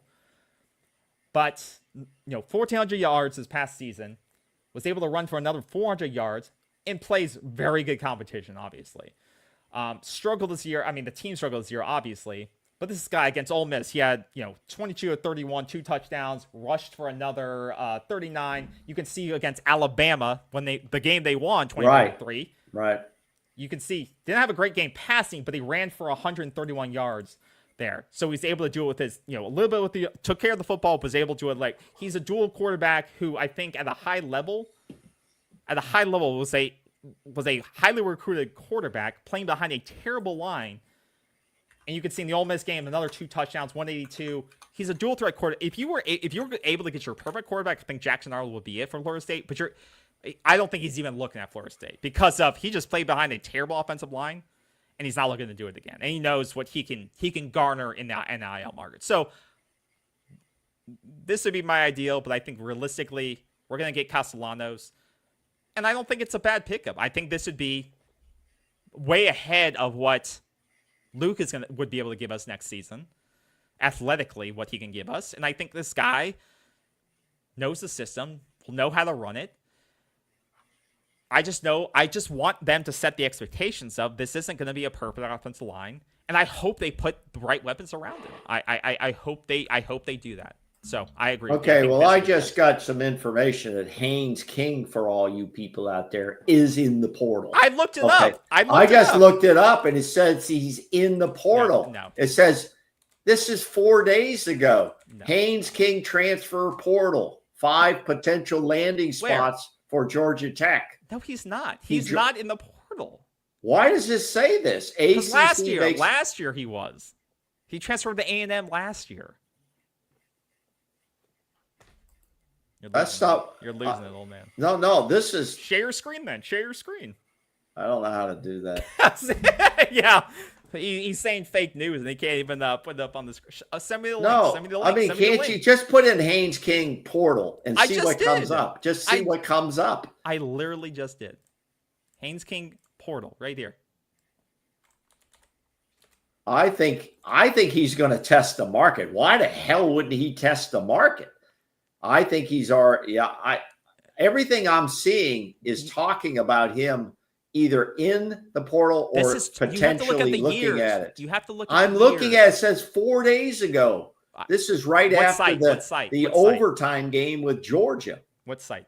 What site does it say? This says Antheon Sports. Oh, God. No, wait. Terrible. Okay, well, they're out there making money. Here's one sports 5 potential landing spots for Haynes King via transfer portal. It says here. These are all scam sites. Sites. Okay. He's not. They're saying he could even go to Michigan. Here you go. 5 potential landing spots if the quarterback decides to leave. And you know what? He's going to leave. I'm telling you. These are all clickbait. No, they're not clickbait. No, because they'll pay him. Because they said we won, 8 games this past season? This kid's pretty not bad. This kid's pretty good. He's gritty as shit. But he sees what Georgia Tech is building, and they're on the right trajectory. And if Georgia Tech is real about football, he'll leverage it. They'll leverage it. As he should. And if Georgia Tech they just gave Brent Key a big extension, their head coach. And if Brent Key's going to say, a good coach. If we're for real about competing in the ACC, then you better pay this kid. You got to pay him, or he's out of here. And that's what a lot of coaches are doing now, is saying that if you're going to extend me, I want a stipulation that says you're going to invest so much money into the NIL, or there's going to be this much put aside for NIL. Well, the bottom line is that's what the guy at Oklahoma State did, Gundy. Okay, he made some consolidation where they're going to put so much towards NIL. Florida State's going to have to they're going to have a quarterback signed and delivered within, I'd say, the next 7 days. Because the longer you leave these guys out there, there's so many verbal agreements taking place. There's probably agents of the playoff teams. Who's on a playoff team that Florida State would be interested in? Because 50% of those quarterbacks will go into the portal probably. Playoff teams? No. You don't think 50%, 6 of the 12 would go into Why would they go? Why would they to leverage their position? They can their talk position. Money with their team before they go into the portal. What I'm saying is there any dual threat quarterback out there in those teams that Florida State would make a run at from the playoff teams? Do any of our viewers know that? Of the 12 playoff teams, who? the guy from Alabama, Milrose. I don't think we don't want Milrose. No. I don't think Milrose is that good. Milroe is who is out there that is going to leverage the situation. You know that's going on. But you can't afford them. You're not going to convince a kid from a playoff team to come and play for Florida State. It's not going to happen right now. Okay. If you were coming off a 12-win season, maybe, but you're not. The bottom line is, I think both of us agreed that Thomas Castellanos, unless something really falls apart, is probably the next quarterback for Florida State for at least 2025. He has how many years left? 2, I think. 2 years. And he might be a 2. It may be, well, depending on, because remember, he transferred from UCF because he's at UCF. But he never played. He never played. Yeah, he did. Yes, he did. He played enough games. They didn't redshirt him. That's all I'm trying to figure out, if he played enough games there or not. He appeared in. If he has, he played in 5 games there. So I don't know if that counts. He may only have 1 year. I don't know. Okay. I thought I heard maybe he had 2, which is a nice fit. Would be a perfect fit if he has the 2 years and his attitude is good. I think the thing with Bill O'Brien, let's face it, Bill O'Brien's been around a long time. He's not going to take any shit from some college guy. And so if there were words or anything, Bill O'Brien's first reaction is going to be, I'm going to send a message to this team. I don't care who you are.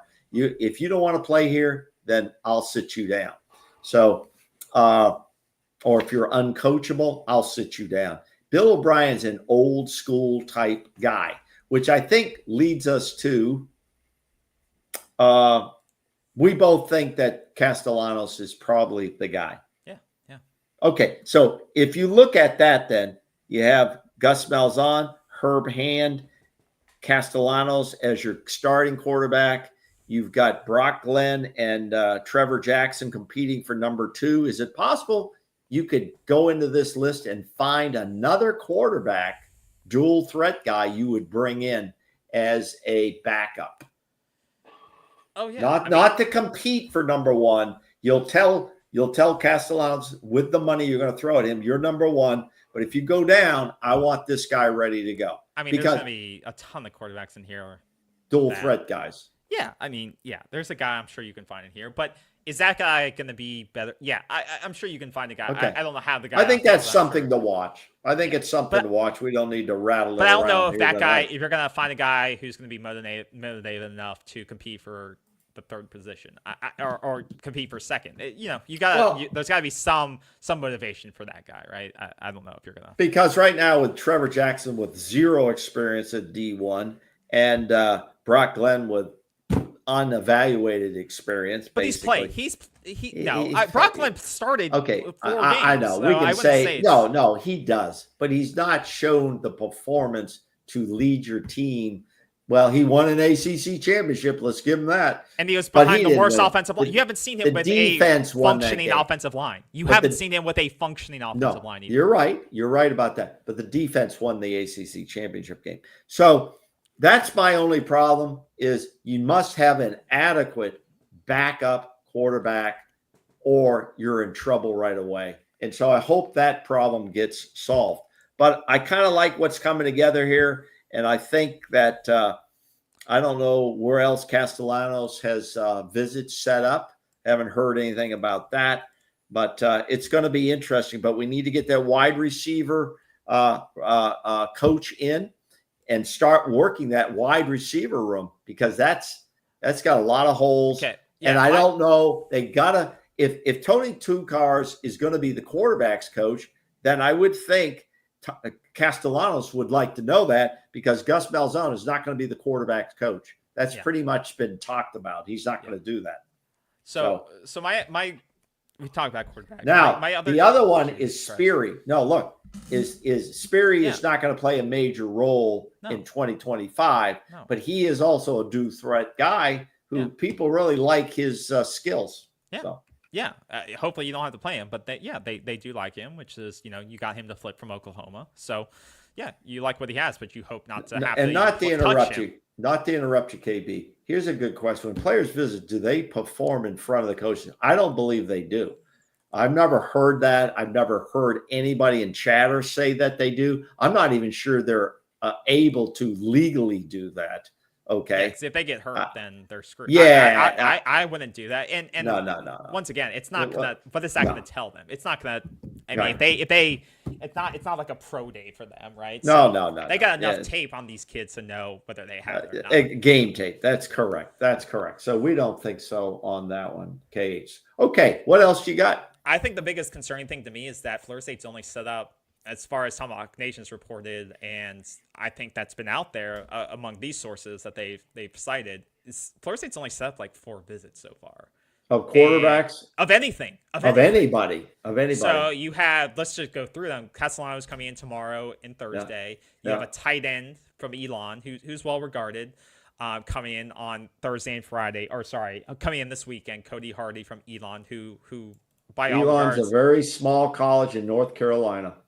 It's FCS, but he's well regarded. I think he's probably rated they rate him a highly. What is he rated? I just want to check. Okay, because let's remember, every guy who comes in is not coming in as a potential starter, except for the guys we've been talking about most of the night. You just lost 3 tight ends, so you no, need right. to bring in a he tight could end. He could come in and compete. This guy from Elon. But also, you need a lot of guys that are on scout teams. You need backups that can go in and perform at a high level. Yeah, so you bring him in. You also, it looks like you're hiring 2 other guys from Terrence Carter. I think they offered today, or they're reaching out to this kid from Louisiana, who's obviously FBS. He's I believe pretty. He had like 700 yards this past season, I believe. Yeah, 700 yards this past season. He would be a decent pickup because this guy's obviously played against some, decent competition at the FBS level. But he had a pretty good season, so that would be a sizable pickup for you. But the other 2 visits, slew of OL, but no visits. Linemen. You have 2 visits set up so far. Derek Simmons, FCS guy. They see him. He was All-American at the FCS level from Western Carolina. They like him. They have him scheduled in. And then Marcellus Marshall, obviously a UCF guy. What's interesting is you have, I think, 2 to 3 UCF guys targeted so far, but only one of them on a visit. That visit happened yesterday. I believe this guy has multiple visits scheduled. So it would be disappointing if you don't win these guys. That obviously I would hope that you would win the guys that are UCF guys. You would hope that these 2 O-line guys from UCF, that you would lock those up. Those would be 2 check marks. I think you're going to see 2 to 4 guys from Nebraska and UCF on this roster. 2 to 4 from each school on this roster. This is going to be the experiment. We're basically going to have a heavy presence of Nebraska coaching and some players as well as UCF. So it's going to be a very hybrid type of interesting mix. And where you see the Nebraska guys are from the defensive line targets. You see 2 defensive line Nebraska guys, and Jamari Butler, who we talked about, and Keona Davis, who are targeted. No schedules yet to get them on campus, though. Prince Will is one of the guys we talked about on the edge. It looks like he's crystal ball to go to Ole Miss, which would be disappointing because he is one of the top prospects in the country. Production wise, he is one of the top. Yeah, prospects. I'm surprised that Terrence Knighton and Tony White can't bring in a guy like that. Yeah, you see, he's rated as the number 3 guy on the edge. I am surprised too, but this is a guy he's moved 2 schools in 2 years, so it's not like they've been coaching him for 2 years. He moved from Tennessee, I believe, to Nebraska, and then Nebraska, and he's moving again. Okay, he's taking the money. And Ole Miss spent the most this offseason. They are verbally saying we will spend the most money in the portal, and so it's paycheck. I think this guy's willing to go where they'll spend the most money, and that's I don't blame him. Do you? No, but that is it. The Ole Miss is saying they'll pay the most money, and it didn't pay off for them. They're not going to the championship, but yeah. Here's the danger. Here's the danger that Norvell has to make sure of. is when players are brought in from Nebraska or UCF, that they have the production and they have the full support of the coaches that know them to say, this guy's a difference maker. Well, yeah, and if they're not, you can't just be bringing guys in who are not difference makers and are ready to start or ready to be that guy. Because now, in the end, if you have additional open spots, then whatever. But you understand what I'm saying. Yeah, I think everyone that I've There's seen no so more far, nice guys. It's about productive. everyone I've seen so far from Nebraska and UCF has been a contributor. Nigel Kelly, who we've talked about, I think if you get him, that would take off some of this thing, because he was a highly rated recruit out of high school who you lost to Miami, and then he went to UCF and had a really breakout season this past year. So that would be a good pickup on the edge, and I think he could be a difference maker for you. James Williams, who I think, once again, James Williams had a really good season this last year in Nebraska. So if you get him and Kelly, or one of them, that would be a great pickup on the edge. So I think you're not going to get all three of these, obviously. So I think you could save some money by getting both of them or one of them. And then you got some linebackers there. Obviously, you've lost 2 linebackers now. You need to hit on some of these guys. It's just disappointing to see that you have not scheduled meetings with these guys, especially since you have your defensive coordinators and staff in place. Now, what's hurting you is that you don't have a linebacker coach. So we brought that up early. You don't have a linebacker coach, and that may be hurting you from not having these guys want to come in yet. But you would hope that Tony White and those guys could say, well, we got a plan, or we can get you on, especially the Nebraska kid. You could say, okay, we got a plan. You know us. We'll get you the right coach. But that probably is helping you, and you need to get linebackers. You need to get the right linebackers into this room, right? We know that. We struggled with that. So that coach needs to get signed. But overall, we only have, like I said, 4 visits scheduled as of this, or 5 scheduled of all these targets. We know we need to bring in a lot of quality bodies. And it's a little bit, and maybe these will start rolling out since the portal just opened today and it can be official. So I would hope by the end of this week that we see 10, 15, 20 plus meetings scheduled in waves. Like every weekend, there's 5 or 10 guys coming in. Because, like I said, I think we need to bring in 20, 30 guys on this roster, and shed a lot of guys as well, as you've been seeing. Because, what we've had is not going to win us a lot of games. What we had on this roster is not going to win us a lot of games, and we need to bring in production, especially in this receiver room. We need to bring in some guys that have had production and had meaningful production. Not high ceiling. Not this guy has a high ceiling. There's a lot of these guys in the portal. They're not playing. They got recruited as 4 stars, some even 5 stars, but they've not gotten on the field except in cleanup time, maybe a little bit. And you're really taking a chance, okay, when you bring them in. You really, for an immediate fix, like you said, KB, you need production guys. And these guys, Eric Rivers, like Reggie Keon Coleman was a production guy. Exactly. And these guys at the bottom here, all these guys, I mean, Eric Rivers at FIU, he's got over 1,400 career yards. Reggie Virgil has over 800 career. He had 800 yards this past season. So these guys down here, these guys have proven production. But what's going to help you when recruiting them is you have a quarterback in place, right? If you sign Castellanos tomorrow or by the end of the week, you can then have him start recruiting these guys and say, let's do this thing together, right? Let's create this offense together. Yeah, you might. I don't know if BC has a great wide receiver out there.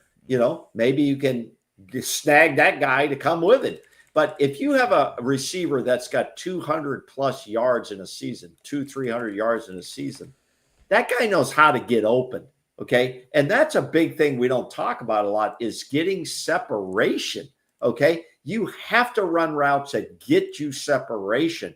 And then that's going to show your productivity, because the ball is going to be coming to you more. You're going to be targeted more. So yeah, we need to do some work here on the wide receiver, and either Tokars is your quarterback's coach or he's not. Get that done.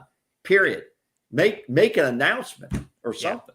No, I think now Wednesday or Thursday they're having the OC and the DC are going to be on TV.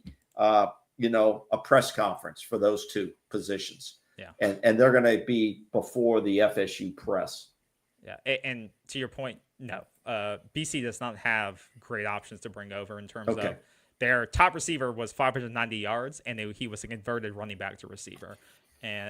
So they struggled with skill position players as much as we did. So that's not going to be a great place to look.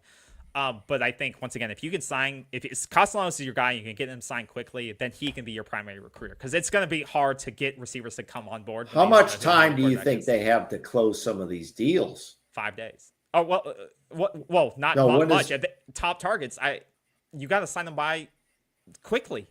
Because the receivers I just mentioned are being recruited by Miami and Florida, too. The top guys are being recruited by the top programs. Of course. So you have to make it as attractive as possible for them to want to sign with you. And it's not, a lot of it's money, but a lot of it is, what is the total package around me?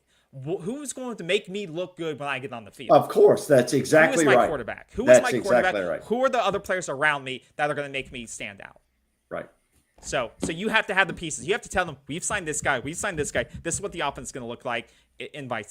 So the more guys you sign, the easier it gets, because you can say this is who is around you next year. So yeah, I think you're going to see a flurry of activity over the next 7 to 10 days. Okay. Now, can you sign a guy out of the portal after the window ends? I don't think you can, right? Not unless he's a graduate, like a graduate transfer. Yeah, if he's a graduate transfer, you can. Grad transfer. Yeah. Okay. So the window is short. Yeah. And unless you go spring, you wait. Some guys will wait for the I don't like window. that. On an immediate fix, you want to get these guys in, get the roster settled in, and so on. So they have a lot of work to do. I think the staff's probably working 24/7.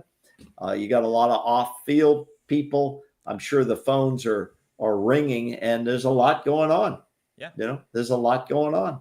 So and I think there's still more guys that are going to potentially leave this program. So I hope he can keep a lot of our defensive back players like Edwin Joseph and guys like that. Charles Lester. I feel good. I haven't seen any of them go into the portal yet. I'm feeling good there, but each day some names start to leak out a little bit. I think Patrick Surtain, this is the thing that bothered me a little bit. He's done a good job with the defensive backs, not only recruiting, but I thought the defensive backs in a crappy season still held their own.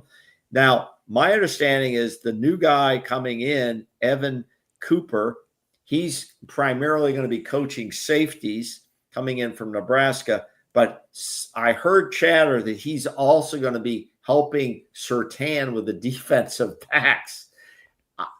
I don't know how Surtain is going to take that type of news that he needs help with the defensive backs, especially from Evan Cooper, who did not coach in 2024 at Nebraska. So where did you hear this from? Now, where did you hear this? Oh no, that's a fact. That's out there. No, not the not coaching. Oh, you mean helping Surtain? Yeah. Who did you I heard it just chatter. See, I didn't see this bullshit net. chatter. No, I didn't bring it up as a big deal. You did. You did. You led with that. I didn't make it a big deal. But I'm just saying, I'm not sure Surtain. I think Surtain is a great coach. I think he's done a good job bringing in talent, and I think he does a good job with those defensive backs. And if he were to ever leave, whether it's next year or whatever, I think he would take some of those guys with him. I think they respect him. I think they like working for him. What do you think of this? So this is something that was posted about a portal linebacker that's leaving Florida. They said some of the guarantees he wanted was $45K a month, guaranteed starting position at outside linebacker. Guaranteed to play third downs, more snaps. Yeah. They weren't willing to agree. No, it's stupid. That's ridiculous. Okay. That's ridiculous. I don't think this can be true. No, right? It's not true. Don't even put this. No, but this guy says it is true. Yeah, well, this guy, there's all kind of guys he's linking out there. He's linking to the article. Yeah, that's ridiculous. That's ridiculous. 45K.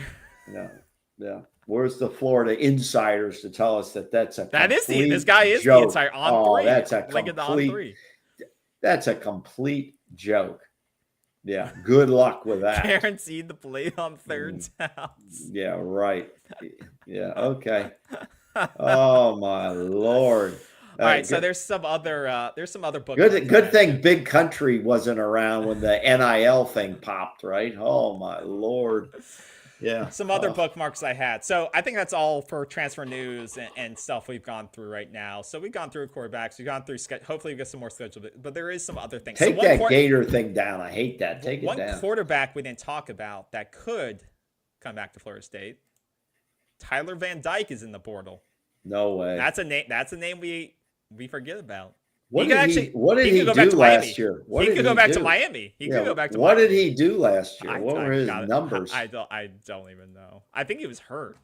Yeah, it's over. He needs to go to the Canadian Football League. He's played 5 years. Oh my! 5 years. This will be. He's looking for a paycheck. He must got. But you know what? He could be like we're going to have quarterbacks. You could have quarterbacks here now at the semi-pro level, college as we call it, maybe 5-6 years if they're lucky. Would you take him as your number 2 quarterback? Yeah, I probably would.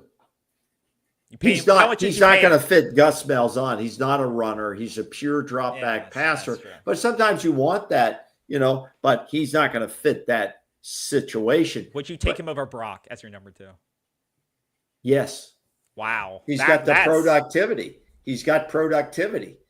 Yeah, he's a guy you have to keep standing up.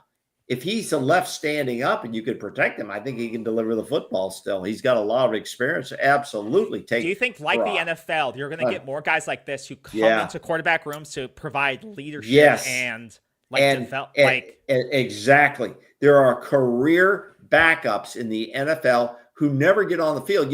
Once they start each season, if they can stay around for 10, 12 years, who's the guy with the beard? He was always the backup. What was his name in the NFL? Oh, Fitzgerald. Or Fitzpatrick. Fitzpatrick. The guy played like 15 years. You know what that turns into as a pension in the NFL? Oh, my God. I do believe you're going to have career backups who are willing to come in, and I will back up. I don't care. If you need me for number 1, fine. But I'll back up and I'll be satisfied with that, but I want X amount to do it. Yeah. Now, Tyler Van Dyke could come in, and because what am I always concerned about? I'm always concerned about if, let's say you get Castellanos, second game of the season, he goes down with an ankle. Who's your quarterback? We have Jackson or we have Brock Glenn. Well, that changes the scenario. Now, with Gus Malzahn, hopefully, because he depends so much on the rushing game, getting 150 to 200 yards. This guy ain't rushing. No, I'm not talking about the quarterback at this point. Oh, okay. He can hand the ball off which sets up his passing, and so on. But you've got to have, when you have a dual threat guy, you must have a qualified backup. And I do believe, KB, like you said, there will be qualified backups who will come in and say, I'm satisfied to be a qualified backup, but I want X. Yeah.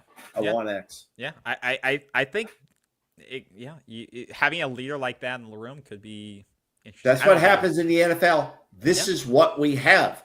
This is the NFL model. Yeah, period. I agree. Some other news that I thought was interesting that I wanted to pull up here. One of them was the Steve Shark. Could DJU be your qualified backup? I don't think he wants to do that, though. I don't think he wants to do that.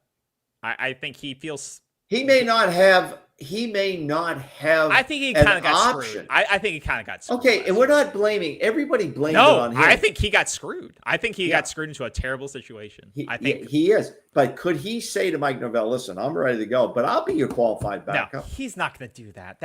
He's better than. No offense, but I think he can provide.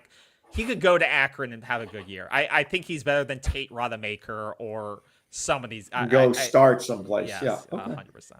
Okay. So Florida State revealed their ticket prices for their new seating map. Oh, they did? What's the lowest price ticket? I'm always looking at the lowest price ticket. I don't care where the hell it is. So look at the prices here. I can't zoom in anymore. But what color do you want? And I'll tell you the lowest price, whatever the hell that is. So where's the $350? $350 is the lowest price to get into the stadium. These tan ones, yeah, or these garnet. No shit. Gold. These gold ones are $350. No, this is to buy a season ticket Yeah. No, wait. Oh, the season ticket is only $350. That's not bad. It's I think it's the 568? annual cost, the 2025 annual cost. It says is $600. It's $600. It's $600. Now, do you have to make a donation too? Probably.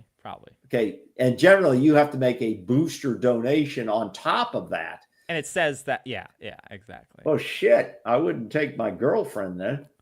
Shit, that's $1,200. Champions Club is annually is $1,500 to $2,500. Well, that's part of this whole rebuild. Is you've got to sell seats now. You've got to sell seats, so they want to bring in an exciting, established, experienced quarterback to do that. Okay. Yeah. For a variety of reasons. Coaches have to sell seats. They have to sell seats. Now, let me tell you the better deal. You go on TickPicks and you wait until some guy can't go, and then you buy his ticket. Okay. So dumb. No, it's not dumb. So dumb. That's a great way to get a ticket. But Florida State needs to sell tickets, and this will be ready to go when Alabama shows up. Okay, should we get out of the Alabama game? No, Yes or no. Well, SEC said that there's SEC because Alabama didn't get in. Said, well, there's no rewards for. Yeah, Alabama didn't get in because of their non-conference schedule. They got in because they couldn't win their conference schedule. That's why. So that's stupid. So good luck. Dagby, how much is the party zone? Were you just standing around?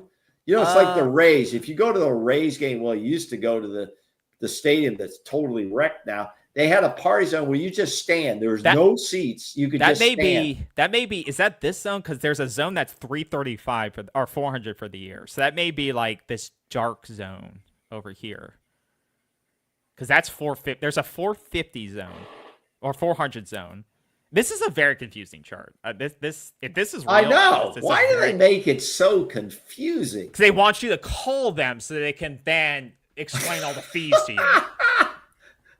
Because they want you to think it's cheaper than it actually is. Because once they get you the itemized invoice, it's a lot more. I can guarantee. Well, usually for season tickets, you have to make a booster donation of some sort, even for the cheapest states, if you're getting a season ticket. Well, you can see here it says these red ones, it says you have to discuss the availability and pricing to be discussed on one-on-one meetings with Seminole booster members. So these are only booster members here. Okay. Yeah, like you can't just get these. You have to have a one-on-one meeting with Seminole booster members. Like these are only for booster members. What about standing zone at the 50? There's a standing zone with like little stand-up tables or something you can put your beer on or something. I think that's like that. these. This is very confusing. Would you not market it this way? No, this is terrible. This is terrible. This is really bad. It is a little confusing. I mean, sure. another little topic here. When we talked about having veteran leadership and kids transferring. Right. So this kid here, Bear Alexander. I don't know if you've heard Well, they're of him. not kid. They're men. They're making. Yeah. This is a man at this point. So Bear Alexander is transferring from USC. He also he quit the team after 3 games and preserved his red shirt. So he actually was. We talked to this early in the season. We talked about would this be a trend after 3 games? He said I'm not playing anymore because I want to preserve my red shirt. Yeah. But this is a guy. Yeah. Who I remember that. He had 4 high schools in 4 years, 2 colleges in 3 years, and he's going on to his 3rd school in 4 years. And this guy goes, That's a problem. This is the coach who goes, 4 different high schools in 4 years, 2 colleges in 3 years, going on his 3rd school. Do whatever you like with that info. Would you take? No. This was a highly like 4 or 5-star guy. It's not working. It's not working out. And he has no production. See, if he had elite production, then I'd take him. But he has no production. He has no production, and somebody got in his ear and said, "Hey, jump out now." I don't. It would be risky. He started at Georgia. It'd be risky. And then KB. It's kind of humorous, but no, that's the answer. Okay, you got any more that you want to throw up here? Absolutely. Look what Hypnotic says. Oh, wait. Hypnotic says, absolutely not. Coach Hypnotic. That's what I'm calling Coach Hypnotic. Okay. Okay. Here, and look, Daryl Jackson 2.0. Dupree says. Okay. Now, wait a minute. Adagby's very interested in the stadium. Have they renovated that restaurant near the Champions Club? Shit, you were there last. You should know. Adagby, I don't know. I'm usually at the hot dog stand with 58 people in line, and then I go out to get my condiments of ketchup and mustard. They don't have any, and I ask, and they go, "No, we're out." Shit. And then I go to the restroom, and I'm in the stall. I'm kind of a stall guy. And a guy's banging on the door. Hurry up! That's my experience. So, that's interesting. Now let's go on to a topic as we start to end our evening. Wait, I got more to share here. Oh, you got more shit. This is like a marathon. Are we doing a marathon here? All right, someone responded to this post of the transfer with Purdy, Duffy, Tate, Luke. There's only a common, if there was only a common denominator, which is referring to, well, what do you think the common denominator is here? I don't think there is. I've really never said. You don't think this is a Mike Norvell issue? No, I think it's the guys can't get on the field. If we're saying it's a Mike Norvell issue, we should be getting rid of Tony Two Cars. Okay, so you think it's a Tony Two Cars issue? How many of these guys were under Tony Two Cars? Every one of them. All of them. So why is Tony Two Cars still at the smorgasbord buffet? I don't get it. And Tony Two Cars' resume, I looked at it, is not that good. Okay, it's not that good. He's been loyal to Mike Norvell, so Mike's having a problem cutting him loose. Make him an analyst or something. But you can't just say that it's the head. All of these guys probably, but look at them. They all have in common. They've really not gotten on the field, except McKenzie and DJU. That didn't work out, but the offensive line sucked. That's also good. That's also good indicator too. You've also recruited these transfers to come in, and they haven't worked out either. My common denominator is terrible offensive line play. Well, let's just say this. That's my common denominator. It's hard to develop quarterbacks behind terrible offensive lines. That's my common denominator. And that's Al Atkins. Here's a denominator we should all write down. If Mike Norvell doesn't win his fair share of football games, he will be gone. All right? Listen, I believe you could bring in pretty much any of these guys we've been talking about now at this point. If he does a halfway decent job, he's going to win 6 games. You already got 2 wins in the bag when you start. Okay. You got 2 wins in the bag. All right. So at the first 4 games, you're going to be 3-1 the way I see it. 3-1. And we don't need to get into that. But to get to a crap bowl like the Pop Touch Bowl, like Miami's going to, you only need to win 6 games. Yeah, so the question is, how will the fan reaction be to 6 wins? What is the fans expecting? If you win 6 wins, he's getting fired. My thing is that okay. This is a good one here. My big thing is that you look at these quarterbacks going into the playoffs, and Gunnar Stockton, whatever. I don't think he look great. I love the big thing is that when Gunnar Stockton was in the game, he wasn't playing that well. They win the game. It's gritty. It's Georgia's gritty. Last year when we have backup quarterbacks in, they have a 3rd string in, it doesn't count to the whatever. But you look at these quarterbacks, and I brought up 5 of these 12 quarterbacks are transfers to their respective teams. You look at Dylan Gabriel, transfer. Of course. Curtis Rourke, transfer. Will Howard, transfer. Yep. Riley Lammert, they're all that way, yeah. So, how many of these guys are going to be available after the playoffs? None of them are. It's not even worth talking about that. But the thing is that I think it goes back to the topic of, is it even smart to look at high school as a development tool for quarterbacks, or should you just be looking at 2-year transfers to come in? Like look at a kid that wants to transfer up from a low performing P4 school or a mid-major school and look for the next quarterback that could come in for 2 years. Look for the Thomas Castellanos every 2 years who could come in. Yeah, you want a guy with 2 yards. Why spend time in trying to get the 5-star high school? If you don't get that guy, it's not even worth recruiting 4-star, 3-star high school quarterbacks because you can go in and get a guy that can take you to the playoffs. Like, is the development through transfer portal quarterbacks versus high school? Is it even worth going after high school quarterbacks anymore? Probably not. In the age of portal like this, I think it's a good look at what Notre Dame's done. 2 years in a row they've gotten a transfer quarterback and they've competed for the playoffs in 2 years. Like they've competed to get there 2 years and Riley Leonard's been the key for them. Yeah, I don't see college football is now transitioned out of we're going to take guys and they're going to be here 4 years, maybe 5, and develop. Those days are over. Okay, what you want to do, I think you go in and you pluck out the best high school guys you can find. The rest of it you do with portal, and until the rules start to change, until the tools start to change, like a salary cap comes in, and maybe some of those things start to shift the balances of what you're doing. But right now, you can redo your whole roster like Colorado has done for the last couple of years, and it's paid off for them. And Florida State's doing the same thing right now. We're flipping the entire roster. We laughed at Colorado in prime. We laughed at them, okay? And now Florida State's doing the same thing. And people laughed at Clemson for not using the portal, and the guy won the ACC championship, and he's in the playoffs. But these quarterbacks are going to be hired guns for the foreseeable future. They're going to be the hired guns. And they are not loyal to any team or any fan base. So fans need to get over that. And that's why I think it's smarter to figure out what's the best roster we can compile to win the ACC. That should be the starting target. Don't spend to develop a roster that's consistently going to win you the ACC. Don't spend to try to get the most 5 stars on your spend to build the foundation to win the ACC. Because like you saw, I don't think Clemson is an elite team right now, but they won the ACC.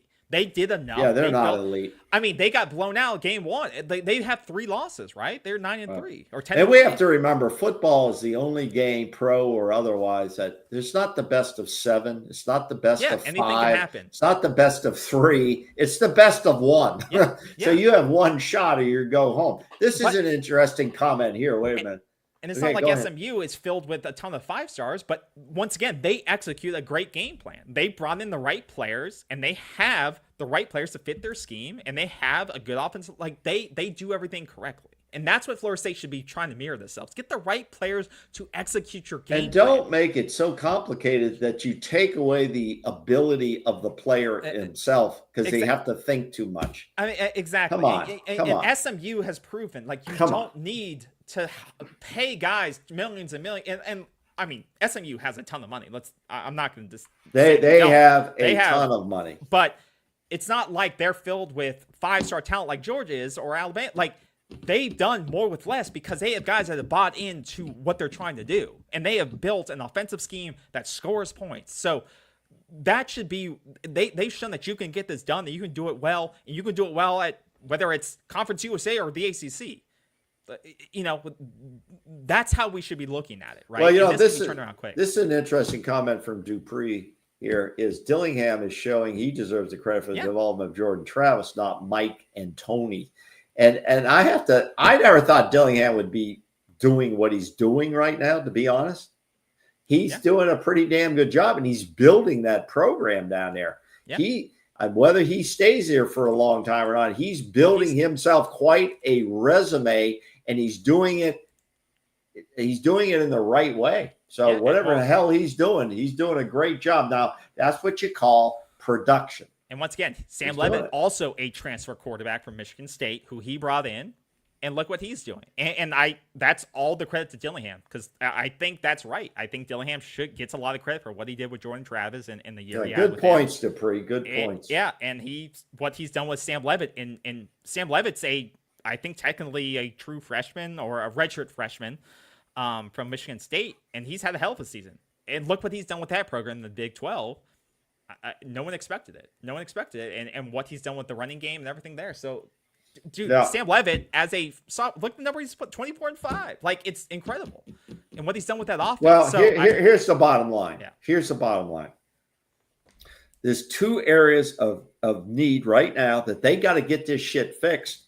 Is that offensive line, which is as far as I'm concerned, is a blank board right now. It's blank. Okay, that has to be filled, and it's got to get done quickly. And the wide receivers, bringing guys with production, not with high ceiling potential, but with production. They need to get that shit done now, because if you can't score, I would say 28 to 33 points a game, you could lose football games. You have to have the ability to score. I don't care how good your defense is. Yep. You have to have the ability to score.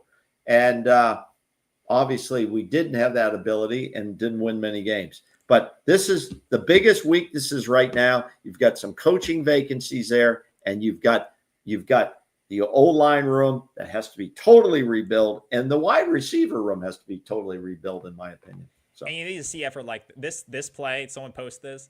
I want you to look at number 11 here. This is something, if we talk about, we bragged on Patrick Payne and stuff like that. Did you ever see Patrick Payne with effort like this the entire season? Look at this is a big play by Georgia, but watch the effort of this player right here. Yeah. Take the angle. And follow that player Look all the way at up. that. Never. Prevent the touchdown. No. That I saw Patrick Payton doing just the opposite. He wouldn't even run that fast to go down that field. This is the types of players, and this is a highly talented player. I believe he's a freshman on Texas. This is the types of talent and the types of players, the type of effort that we need on this football team. I don't care if you're a 3-star, a 5-star, or a freshman, senior or freshman. These are the types of efforts, the types of plays, the types of people we need on the team to make them great again. This is what we need on all levels, whether it's defense, offense. But that is, I mean, this guy summed it up perfectly. People are like, running backs matter. No, look at the effort of 11 to stop a big play, because that goes into a field goal instead of a touchdown. I gotta believe these coaches now. They're paid a lot of money, that they're hitting the tape room 24/7 to identify guys that are in the portal, or they've heard that guys are in the portal. Let's do a shout out right now to any player agents in this country, in the greatest country in the world. Any players out there and your agents, if you want opportunities to maximize your abilities, the offensive line room has a blank piece of paper. It's blank. That's it. We can put your name on there. Wide receivers and O-line. Okay. And we got room on other rooms, but those are wide open. Yep. If you want to come in and you can show you've been productive. Okay. And we need some bar fighters in here. We need guys that'll scrapple and get after people like KB just showed. Yep. This is your opportunity, and you'll get paid. But you got to show the resume. Show us. You come to us. We'll come to you, but we got to get this done. Absolutely. So, yeah, I think I got one last thing, and then we're out. All right, what is that? This is the longest show ever, I think. But, hey, shout out to all our viewers. Everybody's participating. What a great evening it's been with everybody out there. We thank you guys. Try to hit that like button. And if you haven't ever subscribed, just hit the subscribe button. It's free. It doesn't cost you anything. We're not begging for money. When we do, it's for the animals or the kids, but it's not for us. Now, big name coming to the ACC, potentially. Big name. At UNC, Mac Brown is out. Bill Belichick at age 70, 71. Bill Belichick, big-time Super Bowl winner with the New England Patriots. The coaching father of Tom Brady. He is the leading candidate at UNC. How does that change some dynamics for UNC and recruiting in the ACC? I don't think it changes much. I don't think it's actually true. I don't think nothing substantial. I think it could happen. I don't think it's really that much. I think it's another Mac Brown situation, honestly. Like you said, he's 72. Hasn't coached at the college level ever, I don't think.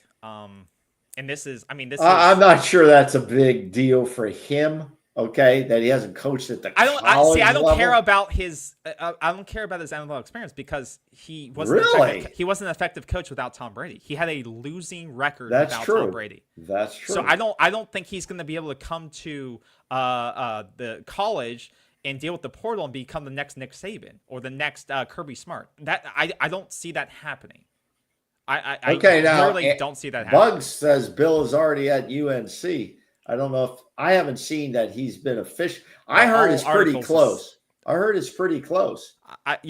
think it's close. I don't know if it's official. I think they're making a push for it. But once again, I don't see, once again, Bill wasn't effective as a coach without Tom Brady, a generational quarterback. Is UNC going to be able to land a generational quarterback? Maybe. But with Bill Belichick? Probably. Who's the generational quarterback? Well, I don't know. Is he going to go get him out of high school? Is it going to, I don't know.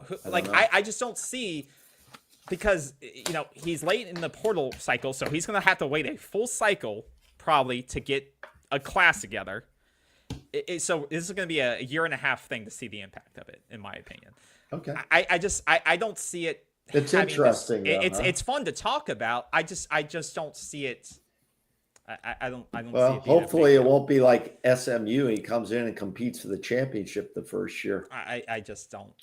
And the thing people are talking about is like, oh, he's gonna, he's gonna bring the NFL mindset. I'm like, programs like Georgia and them have been bringing the NFL mindset. Well, the NFL mindset is, hey, we're going to develop you to the next level. Come here. I mean, teams like Alabama, Georgia have been doing that for a decade.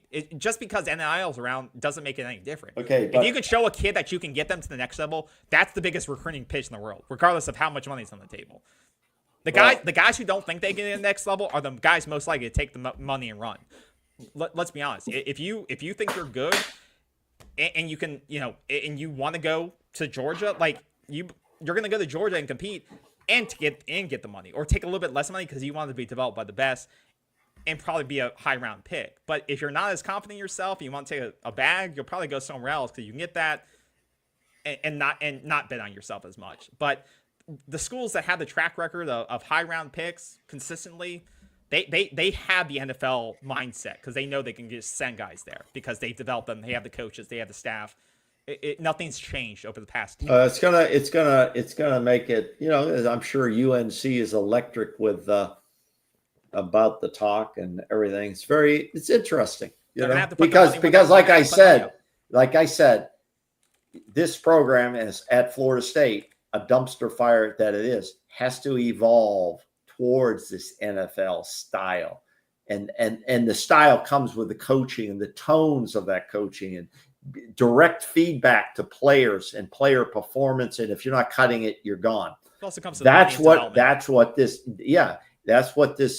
our program has to be to compete at a championship level. But also, if you're just being an asshole and not developing players, not sending them to the NFL, then it falls on deaf ears. You can be an asshole. You can be a Bill O'Brien, but if you're not sending me to the NFL, if you're not sending players to the next level, it's no longer effective, right? He was an asshole in the NFL. I haven't studied. Okay, well, like that. That's the thing. Get fired in the NFL all. But that's the thing. You can't then come to college and then not develop anybody, not win games, and then if you're not winning the Super Bowl after a while, you're gone. I mean, you could be in the playoffs every year. A lot of teams make the playoffs, and but if you're not winning the Super Bowl, you're out. The owners want to win the Super Bowl. That's it. Shit. Now, the standard here at Florida State should be winning the ACC championships consistently and making the playoffs. That's it. And if you're not doing that, you're going to get fired. That's going to be the standard. That's the standard, right? Yeah. Consistently in the championship game and or consistently making the playoffs. You figure it out, coach. I'm paying you $10 million a year to figure it out. If not, you're going to be gone. That's it. Yeah. That's it. So, All right. Anything else?